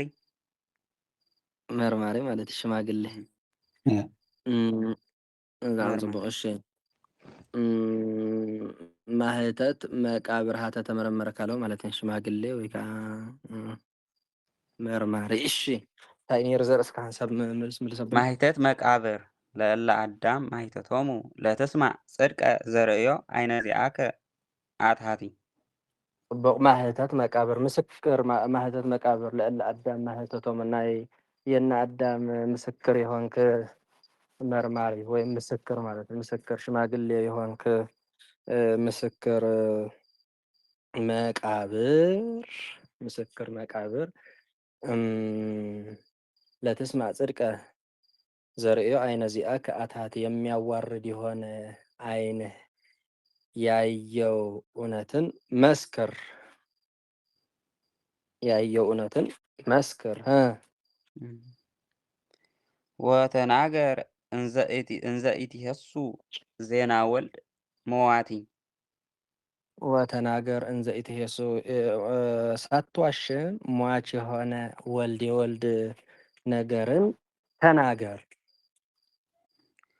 ወኢትበል አንተ ዘሃሎ መብያተ ኢየሱስ ፈያቲ እየአምር አነ ከመባሃቲ እየአምር አነ ከመባሃቲ እሺ ወኢትበል አንተ ዘሃሎ ያለ የሆነ የሽፍታ ኢየሱስ ማደሪያንም እኔ አላውቅም አትበል። እንደማን ከመባሃቲ ብእስየ ማቱሳላ ወአቤል ተጋሄራቲ ተጨናናቂ የሆነ አቤል የአቤልና የማቱሳላ ሰው ሞት እንደ ሞት እኔ አላየሁምም አትበል። እሺ እሺ ማህተት መቃብር ለእለ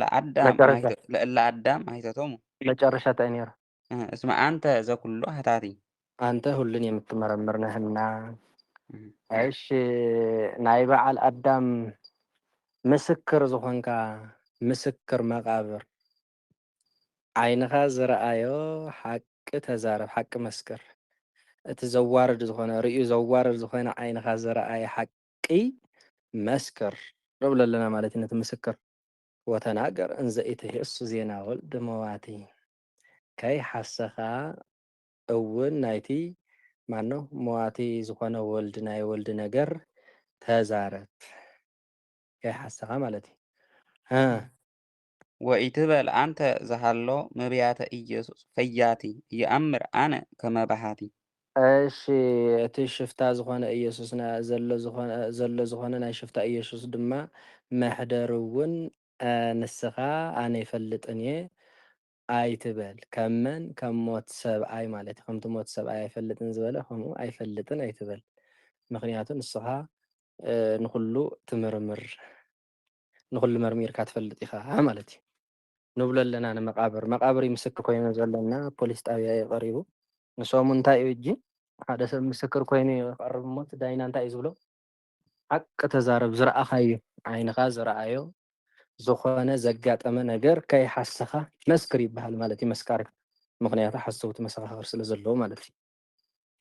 ሓሰውቲ መሰኻኽር ብሓሶት ክሳብ ሞት ዘፍርዶ ሓሰውቲ መሰኻኽር ኣለዉ። ብሓሶት ንብዙሕ ዓመታት ዝእስሩ ሓሰውቲ መሰኻኽር ኣለዉ። ብሓቂ ዝመስክሩ ከዓ ኣለዉ ማለት እዩ። ስለዚ እንታይ ኢና ንብሎ ዘለና ነቲ ምስክር መቃብር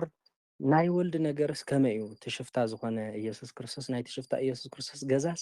ኣበይ እዩ? ኣባኻ ኣቲኾም ዝነበረ መግለፂ ሰሚዕና ኣለና። ስለዚ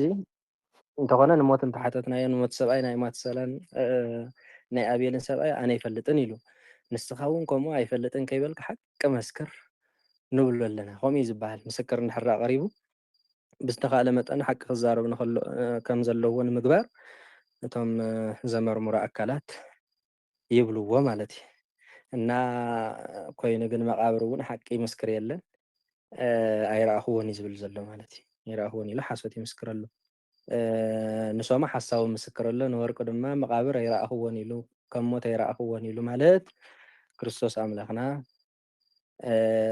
ካፍቲ ኣትይዎ ዝነበረ መቃብር ብስልጣኑ ተስኡ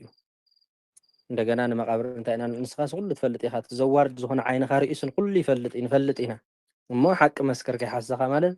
መቃብር ዘየሸነፎ ሞት ዘይሰዓሮ ሓያል ብሞት ዘይተሳዕረ ንጉስ ብሞት ዘይተሳዕረ ሰብ ብመቃብር ዘይተሳዕረ ፍጡር የለን ኩሉ ሰብ ብሞትን ብመቃብርን ይሕየል ማለት እዩ ምናልባት ሰብ ንሰብ ክሕየል ይኽእል ሰብ ንእንስሳ ክሕየል ይኽእል ንመቃብርን ሞትን ክሕየሎም ዝኽእል ሰብ ግን የለን ሓያላት እዮም ክልቲኦም ኣይፀግቡን እዩ ዝብሎም ሰሎሞን እና ሓያላት እዮም እና እዚ እንታይ ማለት እዩ ንስኻ ኩሉ ትፈልጥ ኢኻ ማለት ንኩሉ ሰብ ትቕበለለኻ ኢኻ ንኩሉ ሰብ ምሕደር ትኸውን ኢኻ ማለት እዩ ንመቃብር ናይ ክርስቶስ ነገር ግን እንተኾንካ ሓቂ ግን ኣይፈለጠን እትይዎ ነይሩ እንተኾነ ግን ድሓር በየን ከም ዝወፅእ ይርአየን ማለት እዩ እና እዚ ንወርቁ እንታይ ማለት እዩ ክርስቶስ ኣብ መቃብር ኣትዩ ነይሩ ብድሕሪኡ ግን ካብ መቃብር ድሕሪ 3 መዓልትን 3 ለይትን ብክብሩን ብስልጣኑን ተንሲኡ ፅባሕ ሓሙስ ዕርገት እንዲ ሓቀይ ፅባሕ ከዓ ናብ ሰማያት ክዓርግ እዩ ማለት እዩ እስከ ሕቶ ከሓተኩም ናይ ጎይታ ዕርገት በርቀት ነው ወይስ በርህቀት ነው ብርቀት ድዩ ወይስ ብርሕቀት ጎይታ ምንታይ ዓሪጉ እንዳረሓቐ ድዩ ዓሪጉ ወይስ እንዳረቐቐ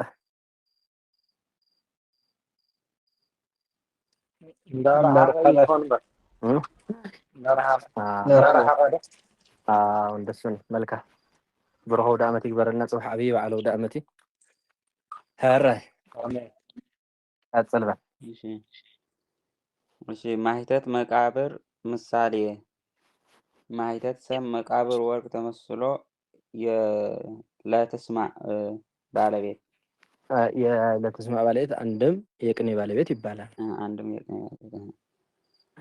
የቅኔ ባለቤት እሺ እሺ ለአዳም ማህተቶም እሺ ለአጋ ፍቺ በእንቆር ማያው አቀባይ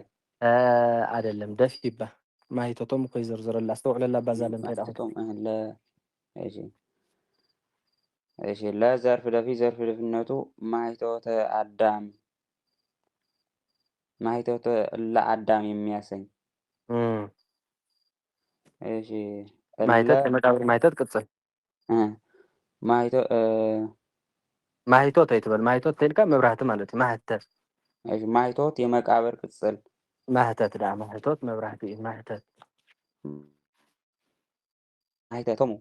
ማህተቶም ተኻሊት እቶ መብራህት ላጠፍ ያ ኸይተል አምዳ ኽብር ገዛ መብራህት ጠፍ ያ ኸይተል አይተ እሺ እሺ ማህተቶም እዚ ተኻሊት እቶ እንዲ ሓቀይ ሳብ ማህተት ባቶ ዝበሃል የለን አሃ ኣብቶ ዝርዝር ድዩ هو ትኽክል እሺ እሺ ማህተት የመቃብር ቅጽል ማህተት የመቃብር ቅጽል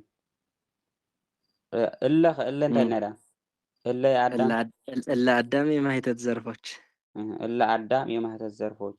ብኻልኦ ጉባኤ ከዓ የማህተት ዘርፍ ይባሃል እለ አዳም የማህተት ዘርፎች እለ አዳም የማህተት ዘርፍ ሽለ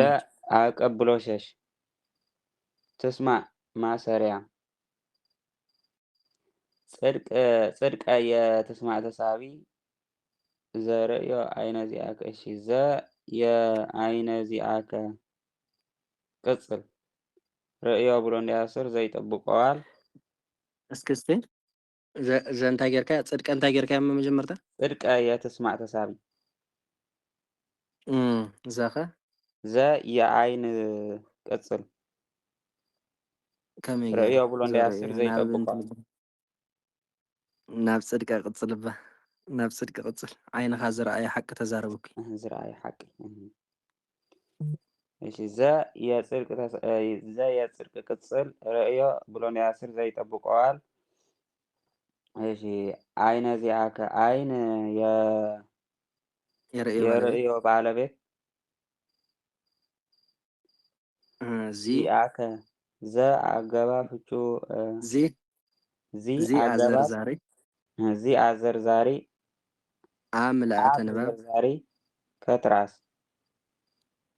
አይነ ዚአከ ነው ከዘርዘርባ ዚ አዘርዛሪ አ ምልአተ ንባብ ከዝርዝር ዚአ ዘርዛሪ አ ምልአተ ንባብ ከዝርዝር እዚአሁ እንተኢሉ እውን እዚ ኣዘርዛሪ አ ምልአተ ንባብ ሁ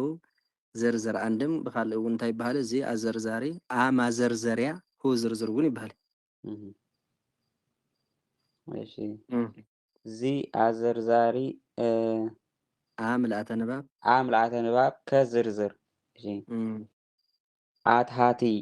እሺ አይነ ዚአ ከአትሃቲ አትሃቲ የአይን የአይን ቅጽል ቅጽል ወተናገር እንዘ ኢትየሱ ዜና ወልሞ ወአጋ ፍቹም መያው ደጋሚ ተናገር በው የተደገመ ማሰሪያ እንዛ አገባ ፍቹ ሳመያው መንጸሪያ ኢትየሱ ብሎ እንዲያስር መንጸሪያ ይጠብቀዋል። ዜና ወልድ መዋቲ እሺ ዜና ዜና የተናገር ተሳቢ ወልድ የዜና ቅጽ ወልድ የዜና ዘርፍ መዋቲ የወልድ ቅጽል መልካም እሺ እሺ ወኢትበል አንተ ወደጋም ነው ወኢትበል ደጋሚ ወአገባ ፍቹም መያው ደጋሚ ኢትበል ቦ የተደገመ ማሰሪያ አንተ የኢትበል ባለቤት ዘሃሎ እሺ ዘ የኢየሱስ ቅጽል ሃሎ ብሎ እንዲያስር ዘ ይጠብቀዋል። መብያት እሺ መብያት የኢየአምር ተሳቢ ዘናይ መብያት ቅጽል ባ ዘሃሎ ናይ ኢየሱስ ገዛ አይፈልጥን እኮ ይብዘን ናይ ኢየሱስ ገዛ አይፈልጥን ዘሃሎ ህልው ዝኾነ አይበልኩምን ዘሎ ዝኾነ ዘሎ ያለ የሆነ አዎ የኢየሱስ ሽፍታ ማደሪያን አላውቅም አትበል። እሺ አነ ህልው ዝኾነ እንደወርኩምስ ናይ ኢየሱስ መሲል አረ ዘ የመብያት ቅጽል ሃሎ ብሎ እንዲያስር ዘ ይጠብቀዋል። መብያት የኢየአምር ተሳቢ ኢየሱስ የመብያት ዘርፍ ፈያት የኢየሱስ ቅጽል ክትምስለውን ትፈልኻ ያ ኢየሱስ ፈያት ምሳሌ ፈያት ስም ኢየሱስ ወርቅ ተመስሎ የመብያት ዘርፍ እየአምር የኢትበል ተሳቢ አነ የእየአምር ባለቤት ከመ አገባ ፍቹ አነ የእየአምር ባለቤት የተሳቢ ባለቤት እውን ዝብልዎ ኣለዉ እዮም እቲ ይብየ ይስሓብ ስለ ዘሎ ማን ነው እየአምር ዲ ይስሓብ ዘሎ ሓቂ ይስሓብ ስለ ዘሎ የተሳቢ ባለቤት ዝብልዎ ኣለዉ። ዝሮ ዝሮ ግን ግልጽ ዝኾነ ሞያ ግን ያው ዝለመድኩም ሞያ አነ የተሳቢ ባለቤት አነ የእየአምር ባለቤት ከመ አገባ ፍቹ እንደመያ ዋስፈች ባህቲ የአስፈች ባለቤት የእንትን ቅጽል የብእሴ ነው። ባህቲ የብእሴ ቅጽል ብእሴ የአስፈች ባለቤት ወአጋ ሞያ ክትቦ ከለካ ሴ ዝነበረ ብእሲ ኢኻ ትብሎ ሞያ ክወሃብ እንከሎ ናብቲ ጥንተ ባህሪ ናብቲ መጀመርታ ዝነበረ እዩ ዝመጽእ። እሺ ብእሲ የአስፈች ባለቤት እሺ ዋጋ ፍቹና ማያ አጫፋሪ ማቱሳላና አቤል በወ ተጫፍረው የብእሲ ዘርፎች እሺ ተጋሂራቲ የብእሲ ቅጽል አይደለም ክልቲ ሰም ተጋሂራቲ አቤል የአቤል ቅጽል ነው። ተጋሂራቲ አቤል ቅጽል ባህት ስለዚህ ሀብናይ እሺ ተጋሂራቲ አቤል ቅጽል እስመ አጋ ፍቹና ማያ ዋስረጅ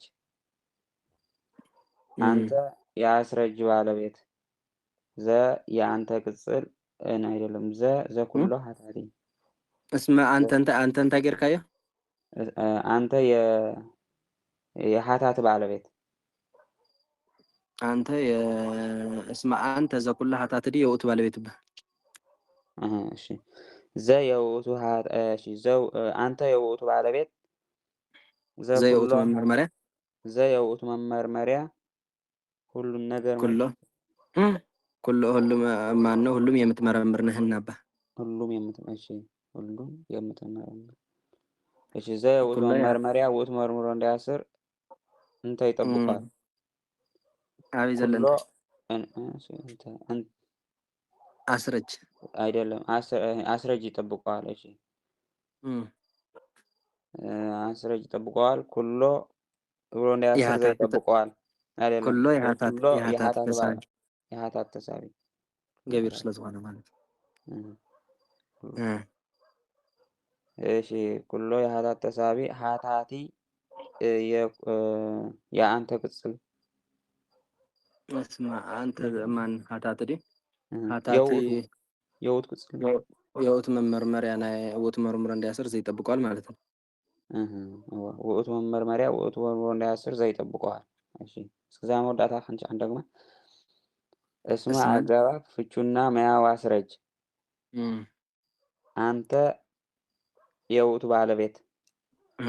ዛ አገባብ ፍቹ ዛ የውቱ መመርመሪያ ውእቱ መርምሮ እንዳያስር አስረጅ ይጠብቀዋል። ኩሎ የሀታት ተሳቢ ሀታት የውቱ መመርመሪያ ውእቱ መርምሮ እንዳያስር ዘይ ይጠብቀዋል። መልካም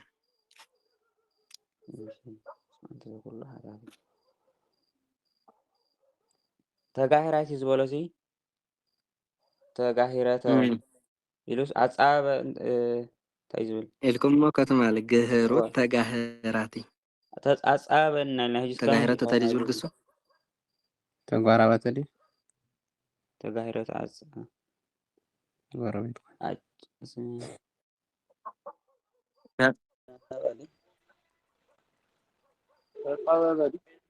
ተጋሂረተ እንታይ ላይ ተጨናነቀ ተጻበበ ዲናል ነው የቦታ ማለት ቦታ ተጻበበ ተጨናነቀ ዝኾነ ማለት ናብ አቤል ቅጽል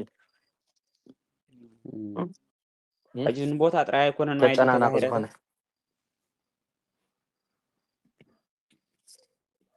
ስማለዲ هو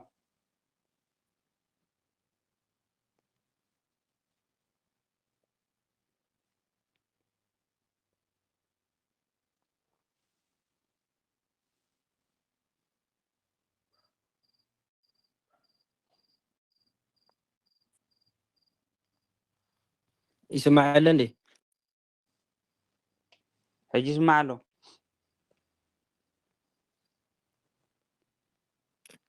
هو ንቦታ እንዲ ግን ያው ንቦታ ከውን ከለካ እዚ እንታይ ማለት እዩ ብቦታ ምጭንናቅ ግን ንኩሉ እዩ ብቦታ ምጭንናቅ እሺ ከመይ ይሆን አለ ማለት ህጂ አቤል ተጋሂራት ኢልናሲ አቤል ዘጫናነቅ ዝኾነ አቤል ክንብል ማይዲ ዝጫናነቅ ባ ዝጫናነቅ እሺ ተጋሂረተ አጨናነቀ ተጨናነቀ አይደለም ይለው ዝጫናነቅ ዝኾነ ተጨናነቅ እሺ አትያን ታሽሙሲ የቦታ ጥበት ይመስልን ዝብሎ እንተ ጌታ መጽሐፍ ምናልባት ዘለኩም ተሪኹ ማለት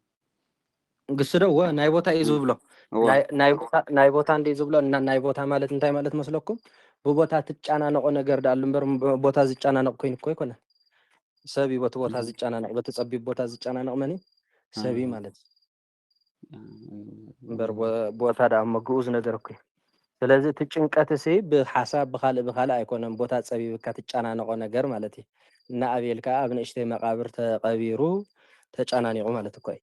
ንወርቁ ተጻበበ እንተ በለስ ጥራይ ቦታ ጸብብ ዘሎ ጥራይ ከም ተሰሚዕ ንጻኒ እሺ ተጻቢቡ እሱ ክሓልፍ ከሎ ተሰብስ ተጻቢቡ ተጫናኒቁ ሓሊፉ ማለት እዩ ወትመ ቦታ ጸይቦ መን በሓቲሩ መቃብር ኮን ይኽእል ወላ ሜዳ ኮን ይኽእል ይኸውን ይኽእል በቃ ንኩሉ ማለት ቦታ ሕጂ መቃብር ቦታ እንዲ አቤል እውን መቃብር እንዲ ተቢሉ ዘሎ ስለዚ እንድሕር ዳእቲ ቦታ ጸይቦ እንታይ ይገብር ትሰብ ዓቅልካ ይጸበቅ ሓቀ ተጫናኒቁ ማለት እዩ እሱ ከዓ እሺ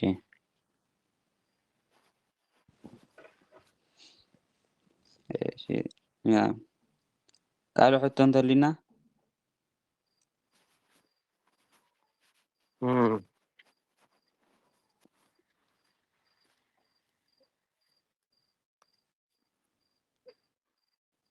እሺ እጽያት ትርጉማናት ፍጹመ ይክሉ ማትሷላሃ ልሳነ እጽያት ትርጉማናት እንታይ ዝበሃል ተርጎምቲ ብዶች እንታይ ዝበሃል ነይሩ? ተሎክ ድዮም ዝበሃሉ? ወተወልኩ ይበሃል እዮም እንደገና ፍርታለል እውን ይበሃል እዮም ፍርታለል ተወልኩ ወሳቶም ላይ ይብሉ እጽያት ተርጉማናት ተርጉማን ተርጓሚዎች ትሎች ማቱሳላ ቋንቋን ፈጽሞ ይችላሉ። ወእይክሉ አማኑኤልሃ ልሳነ ዘጠነ የበረታ የሆነ አማኑኤል ቋንቋ ግን አይችሉም። ወለ ትንሣኤ ሀዳፍ ዘመተርጉመ ዮናስ ኮነ የዮናስ ተርጓሚን የሆነ ትንሣኤ መምህርንም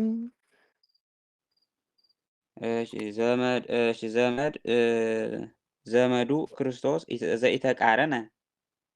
ምስለ ኩሉ ከሁሉ ጋር ያልተጣላ የሆነትን ክርስቶስ ዘመዱ በእውነት አደነቀው። እቶም ተርጎምቲ ሓሳኹ ቋንቋታት ዝኽእሉ ተርጎምቲ ሓሳኹ ማቱሳላ ቋንቋ ንማቱሳላ ቋንቋ ይኽእሉ እዮም። ነቲ ብርቱዕ ዝኾነ አማኑኤል ቋንቋ ግን ኣይኽእሉን። እሺ ነቲ ናይ ዮናስ ተርጓሚ ዝኾነ ትንሣኤ መምህር እውን እቲ ዘመዱ ዝኾነ ክርስቶስ ምስ ኩሉ ዘይተባእሰ ዝኾነ ዘመዱ ክርስቶስ ብሓቂ ድኒቕዎ ማለት እዩ። ስለዚ ሕጂ ናብቶም ተርጎምቲ ንኸይድና እንታይ ኢና ንብል ዘለና ብቸምኩም ትፈልጥዎ ቋንቋ ካብ ዘይዝረበሉ ባህሊ ካብ ዘይረአየሉ ዓዲ እንድሕር ደኣ ኸይድካ እቲ ናይቲ ዓዲ ቋንቋ ተማሂርካ ነቶም ዓዲ መሲልካ ከምቶም ዓዲ ኮይንካ ትሰርሕ ምስኦም ክትነብር ግዴታ እዩ ኣብ ዝኾነ ዓዲ ማለት እዩ። ኣብ በቢ ዘለኹም ዓዲ ረእይዎ ጀርመን እንድሕር ደኣ ሃሊኹም ናይ ጀርመን ቋንቋ ክትመሃሩ ግዴታ እዩ። ዓዲ እንግሊዝ እንድሕር ደኣ ሃሊኹም እንግሊዝ ክትመሃሩ ግዴታ እዩ። ሾደን እንድሕር ደኣ ሃሊኹም ናይ ሾደን ቋንቋ ክትመሃሩ ግዴታ እዩ። ኣሜሪካ ተሃሊኹም ያው በቢ ዓዱ ማለት እዩ ግዴታኻ እዩ። ስለዚ ኣብኡ ክትኣቱ ከለኻ ከዓ መጀመርታ እቲ ቋንቋ ንኽትፈልጦ ከዓ እንታይ የድልየካ? ተርጓሚ የድልየካ ማለት እዩ። ኢንተርቪው ክንገብር ከለና ኩልና ተርጉምና ኢና ንኣቱ ሓቀይ ከምዚ ኢለይ ብሳህራ መፅአ ከምዚ መከራ ኣጋጢሙኒ ነይሩ ክትብል ከለኻ ክንድናትካ እኳ ክንደየናይ ተርጉማን ከይትርጉሞ ግን ብሓፈሻ እቲ ትብሎ ነገር ይነግር ማለት እዩ። ሕጂ እዞም ተርጎምቲ ኣብ ስርሖም ምትርጓም እዞም ሓሳኹ ቋንቋ ይትርጉሙ ማለት እዩ። ብዙሕ ቋንቋ እዮም ዝኽእሉ። አቤል ዝበሃል ቋንቋ ይኽእሉ፣ አዳሚ ዝበሃል ቋንቋ ይኽእሉ፣ ማቱሳላ ዝበሃል ቋንቋ ይኽእሉ ማለት እዩ። ነዚ ቋንቋ እዚ ክትርጉምዎ ይኽእሉ እዮም ማለት እዩ። ስለዚ ኣብ ዝኾነ ዓዲ ከም ትፈልጦ ትሪእዎ ዘለኹም ዓረብ ኣሎ ካልእ ኣሎ እዞም ቋንቋታት ስለ ዘሎ ብዓለም ንኩሉ ቋንቋ ከዓ ሓደ ሰብ ክኽእሎ ኣይኽእልን በምንም ተኣምር ማለት ብተኣምር ሓደ ሰብ ኣብዚ ዓለም ዘሎ ቋንቋ ንኩሉ ክኽእል ኣይኽእልን። ምናልባት 11 ተበዚሑ 15 ክሕዝ ይኽእል ይኸውን ካብኡ ይሓልፍ። እዚ ማለት እንታይ ማለት እዩ? ኣእምሮና ንዕኡ ዘይክሕዝ ክሕዝ ዘይኽእል ፀቢብ ኮይኑ ማለት ዘይኮነ ኣእምሮና ልዕሊ እንዲ ዝሕዝ ግን ምስቲ ግዜታት ምስቲ መፅናዕቲ ግዜ ሂብካ ትቕፅልን ዘይትቕፅልን ተፅናዕን ዘይተፅናዕን ስለ ዘሎ ማለት እዩ። እና በቲ ኮይኑ እዞም ሓሳኹ ንማቱሳላ ቋንቋ ይኽእሉ እዮም፣ ኣማኑኤል ቋንቋ ግን ኣይኽእሉን ንብል ኣለና። ንሶም እከለኮ ብጣዕሚ በዓል እዚኦም እኮ ንፉዓት ተርጉማት 5-6 ቋንቋ እዮም ዝኽእሉ። እንግሊሽ ተበልካ ይትርጉሙ፣ ግእዝ ተበልካ ይትርጉሙ፣ ኣማርኛ ተበልካ ይትርጉሙ፣ ዓረብ እንተበልካ ግን ያው ኣይትርጉሙ ይበሃል ንሶም እዩ። ንወርቁ ከዓ እቶም ሓሳኹ ተርጎምቲ ማቱሳላ ቋንቋ ይኽእሉ ማለት ማቱሳላ ኣብ መቃብር ተቐቢሩ ብሓሳኹ ተበሊዑ ማለት እዩ። እቶም ሓሳኹ ተርጎምቲ ብርቱዕ ዝኾነ አማኑኤል እውን ማለት ንጎይታና ኢየሱስ ክርስቶስ ኣብ ዝተቐብረሉ ግዜ ሓሳኹ ታይበልዕዎን ብርቱዕ ዝኾነ ኣማኑኤል ማለት ድማ ብስልጣኖም ብሓይልን ብብርቱዕን ካብቲ ተቐቢርዎ ዝነበረ ብሓሳኹ ከይተበልዐ ተንስኡ ማለት እዩ። ሳልሳይ በድ ድማ ነቲ ናይ ዮናስ ተርጓሚ ዝኾነ ትንሳኤ እውን እቲ ክርስቶስ ዘመዱ ኣደኒቕዎ ማለት ሕጂ ንኣብነት እንድሕር ደኣ ንፉዕ ተምሃሮ ኮይንካ ንፉዕ መምህር እንድሕር ደኣ ኮንካ ሓውካ ቤተሰብካ ዘመድካ ዓድካ ወዲ ማሕበርካ ወዲ ሃገርካ ብሓፈሻ ኩሉ ዝፈትወካ ቀራቢኻ ከድንቐካ ክእል እዩ። ኣብዩ እኳ እዚ ቋንቋ ከመይ ኢልካ ኢኻ ክኢልካ እዩ ብጣዕሚ ተርጓሚ ኢኻ ንኣዕራብ ንስኻ ትትርጉመሎም፣ እንግሊዝ ንዝዛረቡ ንስኻ ትትርጉመሎም፣ ትግርኛ ንዝዛረቡ ንስኻ ትትርጉመሎም፣ ኣማርኛ ንዝዛረቡ ንስኻ ትትርጉመሎም ፍዑይ ሓይሊ የድንቆ ማለት እዩ ቀራቢ እዩ እና ነቲ ትንሳኤ ከዓ ንስኻ እኮ ብጣዕሚ በቃ ኢሉ ክርስቶስ የድንቀሎ ማለት ናይ ዮናስ ተርጓሚ ስለ ዝኾነ ትንሳኤ ክርስቶስ የድንቀሎ ማለት ክርስቶስ ድማ ከም ዮናስ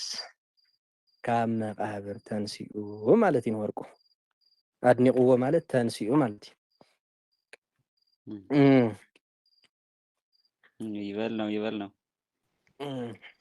ማሳላ ንክእሉ ክንደይ ዓመት ይወሲድሎ እወ 600 هلي حكوا 600 قال لي 600 سنة جاءت العام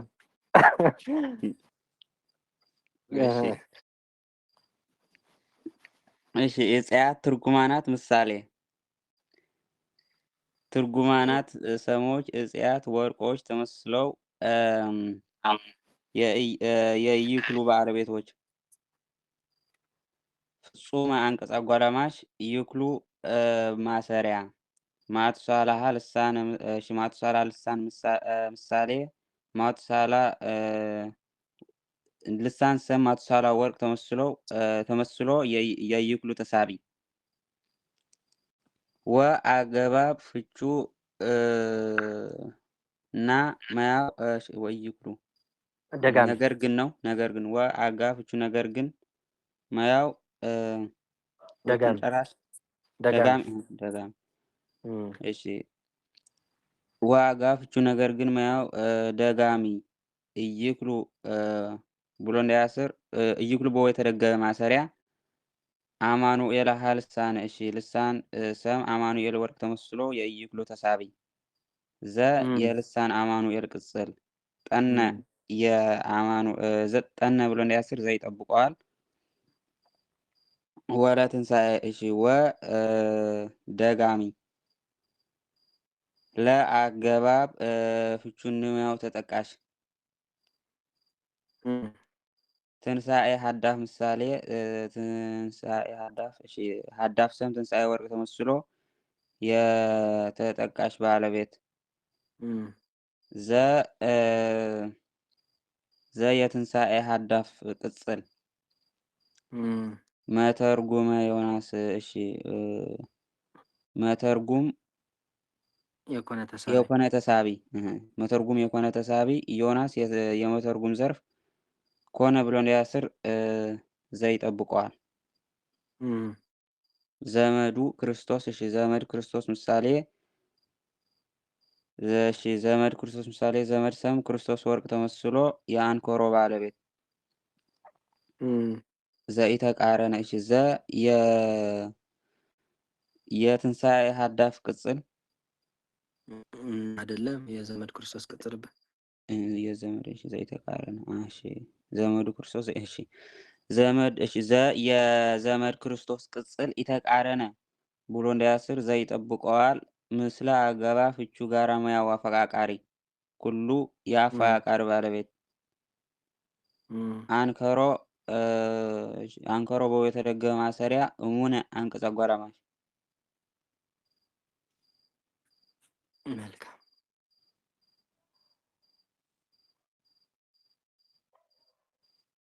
ቀጽል እሺ እጽ መቃብር በእሲት ሀበ ወልደ አብ መምህረ ጴጥሮስ ወልደ አብ ወመምህረ ጴጥሮስ ወልደ አብ እጽ የመቃብር ትል ሴትዮ ወደ ወልደ አብ መምህር ምንም አትቀርብም ውስተ መዲና ሞት ስፉር የሰፋ የሆነ ከተማ ሞት በከተማ ሞት ውስጥ ወደ መምህር ወልደ አብ ምንም አትቀርብም ወመምህረ ጴጥሮስ ወልደ አብ የጴጥሮስ መምህር ወልደ አብም ለእጽ የመቃብር ትል ሴትዮ ወደ መቃብር ትል ሴትዮ አይደለም ለእጽ የመቃብር በሴት ነው የመቃብር ትል ሴትዮን ወይ ያፈቅራ ፍጹም ያለው ፍጹሞ አይወዳትም መጨረሻ ቤተኒር ወበመዲና ሞት ጸባብ ጠባብ የሆነች ከተማ ሞት በከተማ ሞት መቃብር ትልን አይወዳትም። እሺ እጽየ መቃብር ብእሲት እታ ናይ መቃብር ሰበይቲ ሓሰኻ ናብ መምህር ወልደ አብ ኣብታ ሰፋሕ ዝኾነት ከተማ ውሽጢ ናብ መምህር ወልደ አብ ምንም ኣይተቐርብን። ወልደ አብ እውን እቲ ናይ ጴጥሮስ መምህር ዝኾነ ወልደ አብ እውን ለእጽየ መቃብር ብእሲት ነታ ናይ መቃብር ሰበይቲ ሓሰኻ ኣብታ ፀባብ ዝኾነት ከተማ ሞት ፈፂሙ እየፍቅራ ንብል ኣለና ማለት እዩ። ክልቲኦም ይፈታተውን ኣለዉ። ናይ ብሉይ ኪዳን ሕጊ ሓዱሽ ኪዳን ፀላእትኩም ኣፍቅሩ ንዝረኩም ክመርቁ የማንኩም ንዝፀፍዕኩም ፀጋምኩም ሃብዎም እያ ትብለና መቸም። ብሉይ ኪዳን ከዓ ዓይንኻ ንዘንቆረካ ዓይንን ቁሮ እዝንኻ ንዘፅመመካ እዝኒ ፅምሞ ንዝፀልአካ ፅልኣዮ ንዘፍቀረካ ፍቅሮ ወይታ ግን እዚኣ ፍርስ ኣቢልዋ ንሱስ ሓጣን ገብርዎ እንዲኦም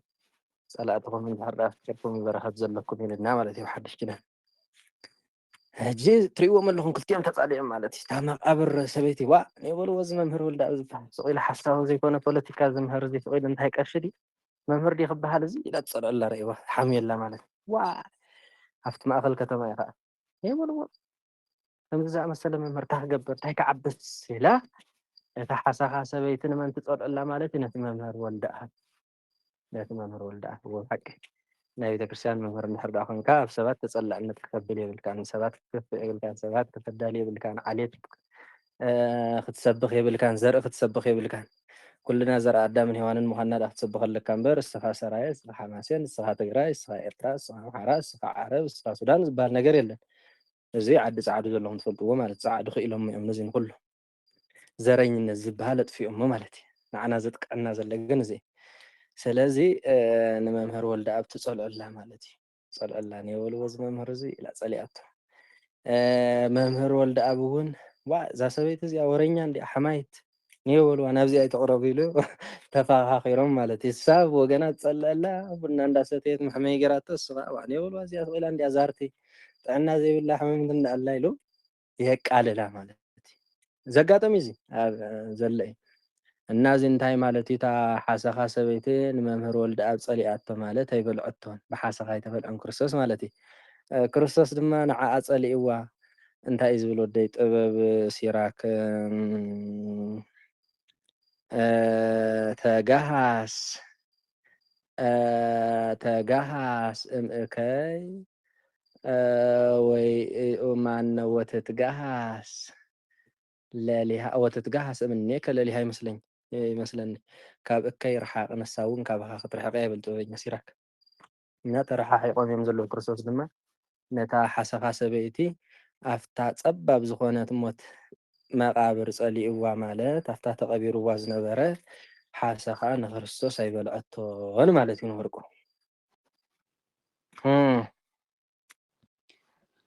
እሺ እጽየ ብእሲት ምሳሌ ብእሲት ሰም እጽየ ወርቅ ተመስላ የኢትቀርብ ባልተቤት መቃብር የእጽየ ዘርፍ ሀበ አገባ ፍቹ ወደ መያው መገሽገሻ ወላ ኣብ መምህር እንትን ይመስለኛል ከይረሳዕኽዋ ከለኹ ሕጂ መፅያ ተጋሃስ እምነኣመፃ ተጋሃስ እምነኣመፃ መፅሓፈ ሲራክ ዘለኩም እስኪ ድሓር ሞያ ምስ ወዳእና ርእይዋ ተጋሃስ እምነኣመፃ ወትትጋሃስ እምኔከ ለሊሃ ይመስለኛል ኣብ 7 ወይ ኣብ 8 ምዕራፍ 7 ወይ ኣብ 8 ርእይዋ ቁፅሪ 2 እሺ እሺ እጽየ ብእሲት ምሳሌ እጽየ ብእሲት ሰም እጽየ ወርቅ ተመስላ የኢትቀርብ ባልተቤት መቃብር የእጽየ ዘርፍ ሀበ አገባብ ፍቹ ወደ መያው መገሽገሻ ወልደ አብ መምህር ምሳሌ መምህር ሰም ወልደ አብ ወርቅ ተመስሎ የመገሽገሻ ባለቤት ወመምህረ እሽወ ሰረዝ መምህር ወልደ አብ ምሳሌ መምህር ሰም ወልደ አብ ወርቅ ተመስሎ የእያፈቅራ ባለቤት ጴጥሮስ የመምህር ዘርፍ።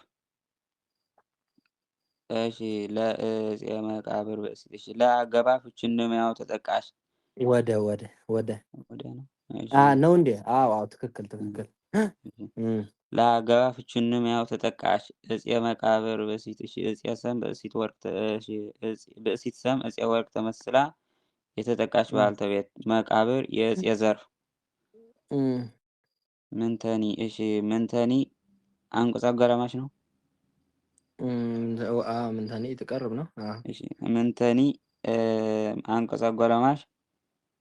ይትቀርብ ማሰሪያ ወሰረዝ እያፈቅራ በወ የተሰረዘ ማሰሪያ ፍጹመ አንቀጽ አጓላማሽ ውስተ አገባ ፍቹ በመያው ማድረጊያ መዲና ሞት ምሳሌ በከተማ ውስጥ አገባ ፍቹ ውስጥ መያው ማድረጊያ እሺ ውስተ አገባ ፍቹ ውስጥ መያው ማድረጊያ እሺ መዲና ሞት ምሳሌ ማድረጊያ በይልስ ተፈትሐ ማድረጊያ ነሆኑ ብላይ ከይሉ እንድሕር ዳ ተፈትሐ መነሻ ማለት ታበ ማድረጊያ ተባሂሉ ንክፍታሕ ጌራቶለ መዲና ሞት ምሳሌ መዲና ሰም ሞት ወርቅ ተመስሎ የማድረጊያ ባለቤት ስፉህ የመዲና ሞት ቅጽል በወ የተሰረዘ ሰረዝ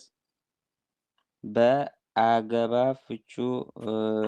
እንቁርሚያው ማድረጊያ መዲና ሞት ምሳሌ መዲና ሰም ሞት ወርቅ ተመስሎ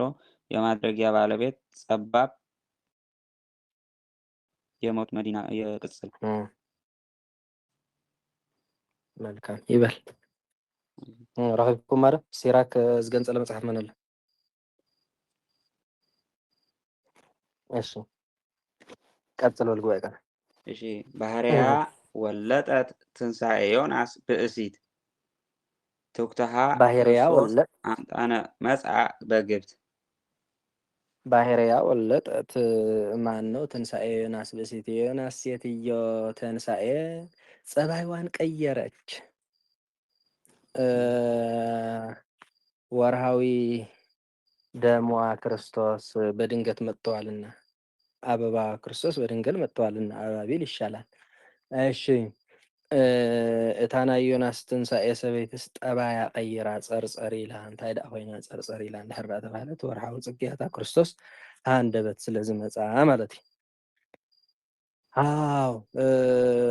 ትንሣኤ ዮናስ ብእሲት እሺ እና ንሶም እንታይ ማለት እዩ አዴታትና ኣሕዋትና ከም ትፈልጥዎ አዳም ዝተረጉመ መርገም ሔዋን ዝተረጉመቶ መርገም ስለ ዘሎ አዴታትና እዚ ናይ ኣዴን ሔዋን ማለት ወርሓዊ ጽጌያተን ክመፀን እንከሎ ንእሽተይ ፀባየን ቅይር የብላን ይመስለኒ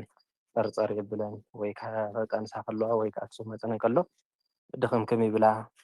ባህርየን ይቅይራ ማለት ጠባየን ይቅይራ ኮይና እታ ባህርያ ቀይራ ይበሃል። ስለዚ በልሕ ዝኾነ ሰብ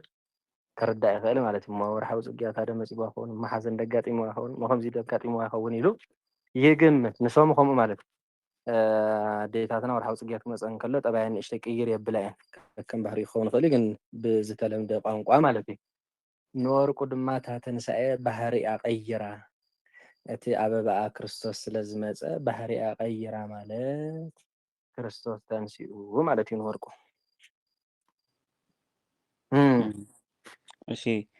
ባህርያ የወለጠት ተሳቢ ወለጠት ማሰሪያ ትንሣኤ ብእሲት ምሳሌ ብእሲት ሰም ትንሣኤ ወርቅ ተመስላ የወለጠት በዓልተቤት ዮናስ የትንሣኤ ዘርፍ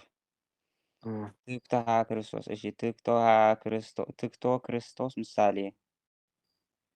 ትክቶ ሰም ክርስቶስ ወርቅ ተመስሎ የመጻ ባለቤት ሀ ዝርዝር አምጣነ አገባ ፍቹና መያው አስረጅ መጻ ብሎ እንዲያስር አስረጅ ይጠብቀዋል። በግብት አጓላማሽ ማይዲብ ኩልቲዩ አይ ወይስ በአጋፍጩ ቅድሚያ ማድረጊያ ግብት የማድረጊያ ባለቤት መልካም በግብት እጅ ጥቅላ አጓላማሽ ከሆነ አይክል ማይዲ ኣይኸውን እሱ ይኸውን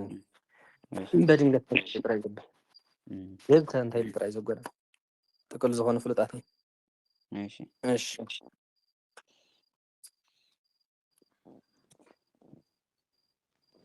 አራይ አሃው ህድጉ ህመመ ድንቃዌ ህሱመ ወንድሞች የከፋ የሆነ ድንቁርና ምቀኝነትን ተው። ወህድጉ ካዕበ ኢያእምሮ ንስጥሮስ ቂመ የንስጥሮስ አለማወቅ ቂምንም ተው። ዳግመኛም የንስጥሮስ አለማወቅ የአእምሮን ተው። አሕዋት እቲ ዝኸፍእ ዝኾነ ድንቁርና ምቀኝነት ግደፉ። ከምኡ እውን ናይ ንስጥሮስ ዘይምፍላጥ ቂም ግደፉ። ሰባኺ ከምኡ ይብል ሕጂ ናይ ሰባኽቲ ኢና ንብሎ ዘለና እንታይ እዩ ሕማቕ እንድሕር ዳኣ ተራእዩ ተቐየምቲ ሰባት እንድሕር ዳኣ ሃልዮም ክሓድቲ ሰባት እንድሕር ዳኣ ሃልዮም እንታይ ይበሃል? ኣቶም ኣሕዋት ምቀኝነት እንደግደፉ ክፉእ እኳ እዩ። ምቀኝነት እኮ ንዓኻ እዩ ተመሊሱ ዝቐትለካ። ስለዚ ሕሱማት ኣይትኾኑ ከምዘይትግበሩ ተባሂሉ ሓደ ሰባኺ ይሰብኽ ማለት እዩ። እንደገና ድማ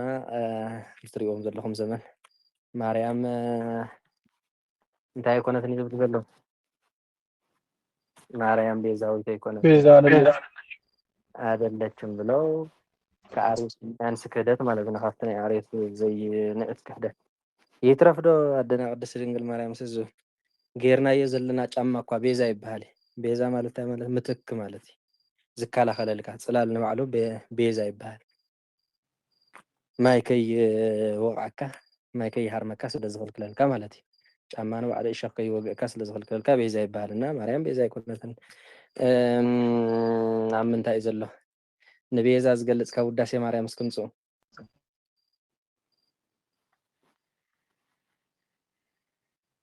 ውዳሴ ማርያም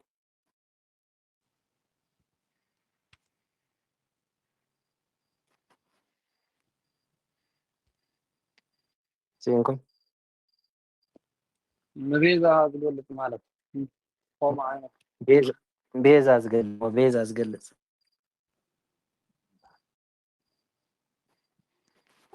ስመውለት ችለን መብላት ጽርቅ ዘባማ ጥሩ ነው። ዞሮ ዞሮ ግን እንታይ ነው መባል ይድሓን ቀሲልኩም እንድሕር ዳኣ ፈትሽኩም ብዙሕ ንድንግል ማርያም ናይ ድንግል ማርያም በጃነት ዝገልጽ ኣሎ ማለት እና እንታይ ማለት እዩ ዝደለናዮ ንሕና ማርያም ድንግል ለህይወቴ ምርጉዝ ሰዋስው ዘምድረበዛ እንተሪአች ወሬ አመዕለተ ፍዳ ኩነን ቃወም ይኸውም ነው ተብዛዕ ብቃል የልበት አመዕለተ ፍዳ ኩነን የኔታ እቲ ቅልስ ዘሎ እኮ የለን ዘይኮነ ሲት ዘሎስ ጌጋ እዩ እቲ ቤዛ ዋላ ሕጂ ኣብዚ ቀሺ ማርቆስ ለንጠነ ሰሪሖ ዝነበረ ሲ እንዳምፀአ ነቲ ፅሑፋት ካብ ውዳሴ ማርያም ዘሎ ካብ መልክዓት ዘሎ ገለ እንዳምፀአ ገለት ከምዚ ይብሉ ገብታት ኢሉ የምፅኦ ነይሩ። ሕጂ የለን ዘይኮነስ ኣሎ ተፃሒፉሉ ግን ንዑ እዮም ዝቃወምዎ ዘሎ ዘስቡ ነቲ ዝተፃሕፈ ድዩ እኮ ነቲ ዝተፃሓፈ እኮ እዮም በቃ ብማርያም ስቤዝውኒ ከመ ስቤዝወነ እንዳበሉስ ይብሉ እንዳበሉ ንዑ እዮም ዝቃወምዎ ዘሎ ማለት ካብ ኣቦታቶም ዓብዮም ማለት እዩ ካብ ሊቃውንቲ ዓብዮም ንሕና ዘይኮንና ነቲ ሃይማኖት ኣፅኒሕናዮ ኣቦታትና እዮም ንሃይማኖት ኣፅኒሖሞ መቸም ውዳሴ ማርያም ዘይደግን ክርስቲያን የለን ተኣምረ ማርያም ዘይሰምዕ ክርስቲያን የለን ከመይ ጌርካ ከውን ዘይከኣል እኳ እዩ ብድድ ኢለ ኣነሲ ካብ ኣባ ጊዮርጊስ ዘጋስጫ ዝፀሓፎ እዚ ጌጋ ኢለ ክቕይሮ ኣይክእልን ቅዱስ ያሬድ ዝፀሓፎ ከመይ ጌርካ እንታይ ከዘራኸበልና እሳቶም ሊቅነቶምን ቅድስንኦምን ኣጣሚሮም ዝሓዙ እዮም ምናልባት ኣብዚ ሕጂ ዝተወሰነ ሊቅነት ኣለኹ ብባህል ይከኣል ይኸውን ቅድስና ኸ ስለዚ ሊቅነት ንበይኑ ቋንቋ እዩ ካብ ኣርዮስ ዝተማሃረ ሰብ የለን ኣርዮስ ምሁር እዩ ሊቅ እዩ ተርጓሚ እዩ እንተኾነ ግን ከሓዲ እዩ ማለት እዩ እና ዋና ነገሩ እንታይ እዩ ኣቦታትና ዘፅንሑና ምኻብ ቤተ ክርስቲያን ከም ቅርሲ ኮይኖም ዝፀንሑ ናይ ቤተ ክርስቲያንና ትምህርትታት ማለት ውዳሴ ማርያም ክኸውን ይኽእል ዳዊት ክኸውን ይኽእል ካልኦት ኩላቶም ዓበይቲ መፅሓፍቲ ካልእ ምናልባት ኣብዚ ቀረባ ግዜ ዝተፃሕፈ ወይ ካልእ ክርስቲያንና ትምህርቲ ግን ኩሉ ግዜ ህልው ኮይኑ ዝነብር ከም ዘለዎ ንቕበሎ ከየጉደልና ከየወሰኽና ማለት እዩ ዞሮ ዞሮ እዚ ክንብል እንከለና ግን ድንግል ማርያም ኣምላኽ ማለት ኣይኮነትን ፍሉጥ እዩ ድንግል ማርያም መትሕተ ፈጣሪ መልዕልተ ፍጡራን ንኣምላኽ ወሊዳ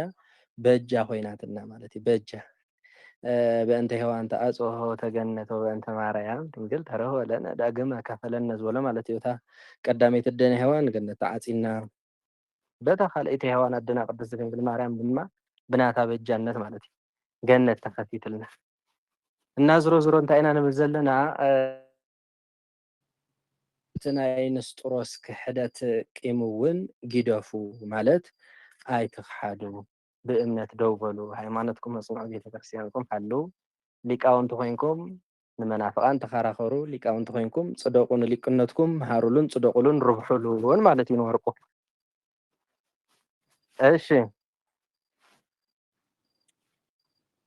እሺ አሃው ህዱጉ አሃው የህዱጉ ባለቤቶች ህዱጉ ማሰሪያ ህማመ ደንቃዊ ህሱመ ህማመ ደንቃዊ ምሳሌ ህማሚየ ደንቃዊ ምሳሌ ህማሚየ ሰም ደንቃዊ ሰም ህማሚየ ወርቅ ተመስሎ የህዱጉ ተሳቢ ህሱመ የህማሚየ ደንቃዊ ቅጽል و دغامي وهدوغو كايبه زولا ማለት እሺ ህዱጉ በወ የተረገመ ማሰሪያ ካይበ አንቀጽ አጓላማሽ እያይምሮ ቂም ምሳሌ ቂም ሰም እያይምሮ ወርቅ ተመስሎ የህዱጉ ተሳቢ ንስጥሮስ እያይምሮ ዘርፍ አሉሶ እሺ حط لكم ليه حط ህማሚ ዝበሎ ካብ ሃመ ሪዝወዘ ምቀኝነት ማለት ነው አልሐመ ሃመ ነው ተመቀኝ ሃመ ተመቀኝ ተብሎበ ሃመ ተመቀኝ ሃመ ዝበሎ ሃመ ይወ አብስ የነታ አብ ተረጋጋም ጊዜ ትናይ ትንሳኤ ዮናስ ተጻይስሎ ማለት ተመስይልሎ ማለት እና حلال ጊዜ ስቀኔ ክንገብር ንብል መዋላት ሐሳብ ተምጾሞ ሕጂ በቃ መንስ መንገለ ከምዚ ኣብነት ሕጂ ዮናስ ሰይለ ግምት ኮልኩስ ያው ከብዲ ዓሳ ሰስተማዓት ገይሩ ስለዝ ዝወፀስ ምኾም ይዝኾን ተመስይሉ ለይ ሲል ሓስብ ኣለሁ ሕጂ ማለት እዩ አልዓዛር እውን ናብ ናይ ትንሳኤ ገለት ናይ ትንሳኤ ተምጽኦ ይኹን ናይ ቅኔ ማለት ከምኡ ዝኣምሰሉ ዘለዉ ከምዚ ክተምጽኡ ኣለኹም ከምዚኦም ዝበሉ ቅዱሳን ወይ ሰብኣታት መስልዎም ገለበለትኩም ሓደ መዓልቲ እንተትነግሩ በጣም ጽቡቅ ዮናስ እኮ ኣብ ከብዲ ዓሳ ኣይኮን ነጊሮኩም ነይረ መስለኒ ቅድሚ ሕጂ ኣይነበርካን መዝሙር እምበር ነጊሮኩም ደ ዮናስ ንብሎ ዘለና ኣየና ዮናስ ነቢ ዮናስ ዮናስ ኤልያስ ብሎ ዘተሰሪ ነብይ ኤልያስ أو نسوكي يوناس إلياس زتون سو ود مبلت كو يوناس يزبح نير سوم نسينا يوناس كو خب انتنا يتسأل هم مقابر يتسأل نفس ስለዚህ ኣብ ከብዲ ዓሳ 3 መዓልትን 3 ለይትን ምግባርን ናይ ክርስቶስ ምሳሌ ይብርግጽ ክርስቶስ ወናው መንባሉ ማለት እናት ዮናስ ይባል ዮናስ ዘ ከብዲ ዓሳ 3 መዓልት ዝገበረ ብትንሳኤ የነግርኒ ኦኬ انا خمس مسجد يكون في إلياس تنسو كم مزة تنسو صبوح حتى بتاعنا إيش ألبسه እሺ አሃው ህድጉ ህማሜ ድንቃዊየ ህሱመ ወህድጉ ካይበ እያይምሮ ንስጥሮስ ቂመ አሃው ህድጉ ህማሜ ድንቃዊየ ህሱመ زنطة بأفت وهم ملأت يعرمنا طعم صبوق قال وتسمعنا كبر نفوع እሺ ጸሎት ግበርና ቦሽ ከቢሮን ዝወርኩማ ማሃዘ ከቢሮን ዝወርኩማ እንታይ ከቢሮን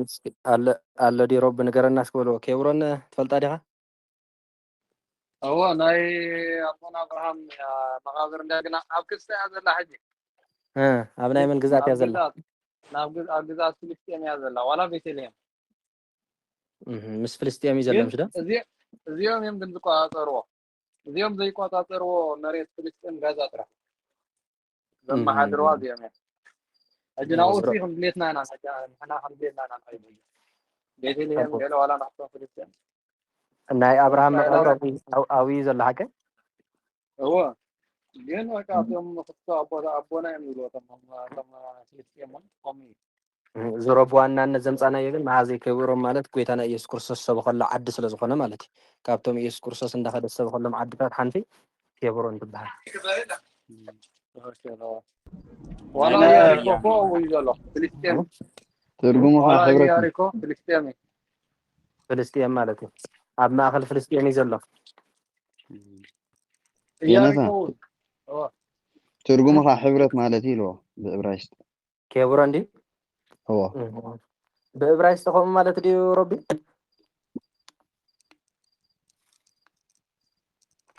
انتهى لا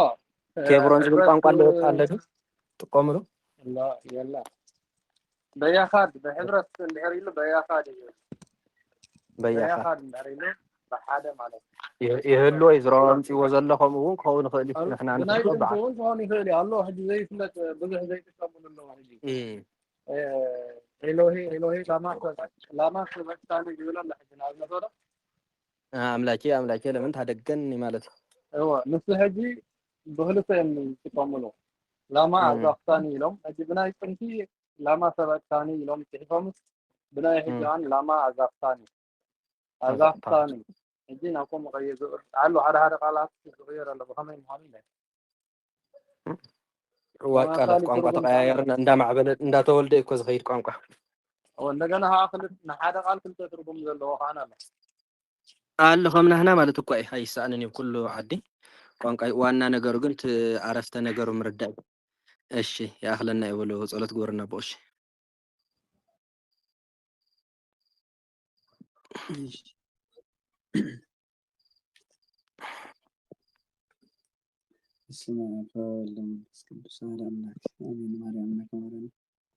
سلام لك سلام الناس أفضل ما أبصر خلنا صرف ساعات ما لليت ورحمنا قدامتنا ورحمنا أرسلنا استمرنا يا مستر الله في بين سافرنا ورنا المطعم هذا أبو نصف السنة كمان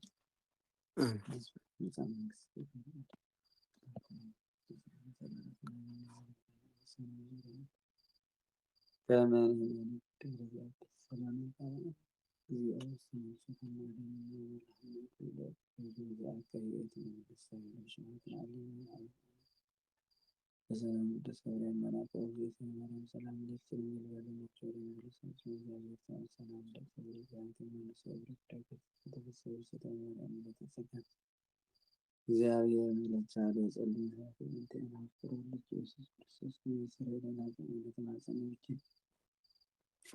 እግዚእነ አምላክነ መድኃኒነ ኢየሱስ ክርስቶስ ካሊቀ ካህናት ሰራ ኃጢአት ወደ ምስለ ስልጣነ ዘወሀበ መላእክትና ሐዋርያት አበዊ ካህናት አበዊ ዲያቆናት አገር ዘአናት ያደረጉ ሕፃናት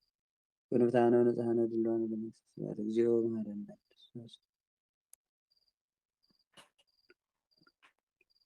እግዚኦ መሐረነ ክርስቶስ ከመሆን መንተ ግዘትነ ማርያም ክርስቶስ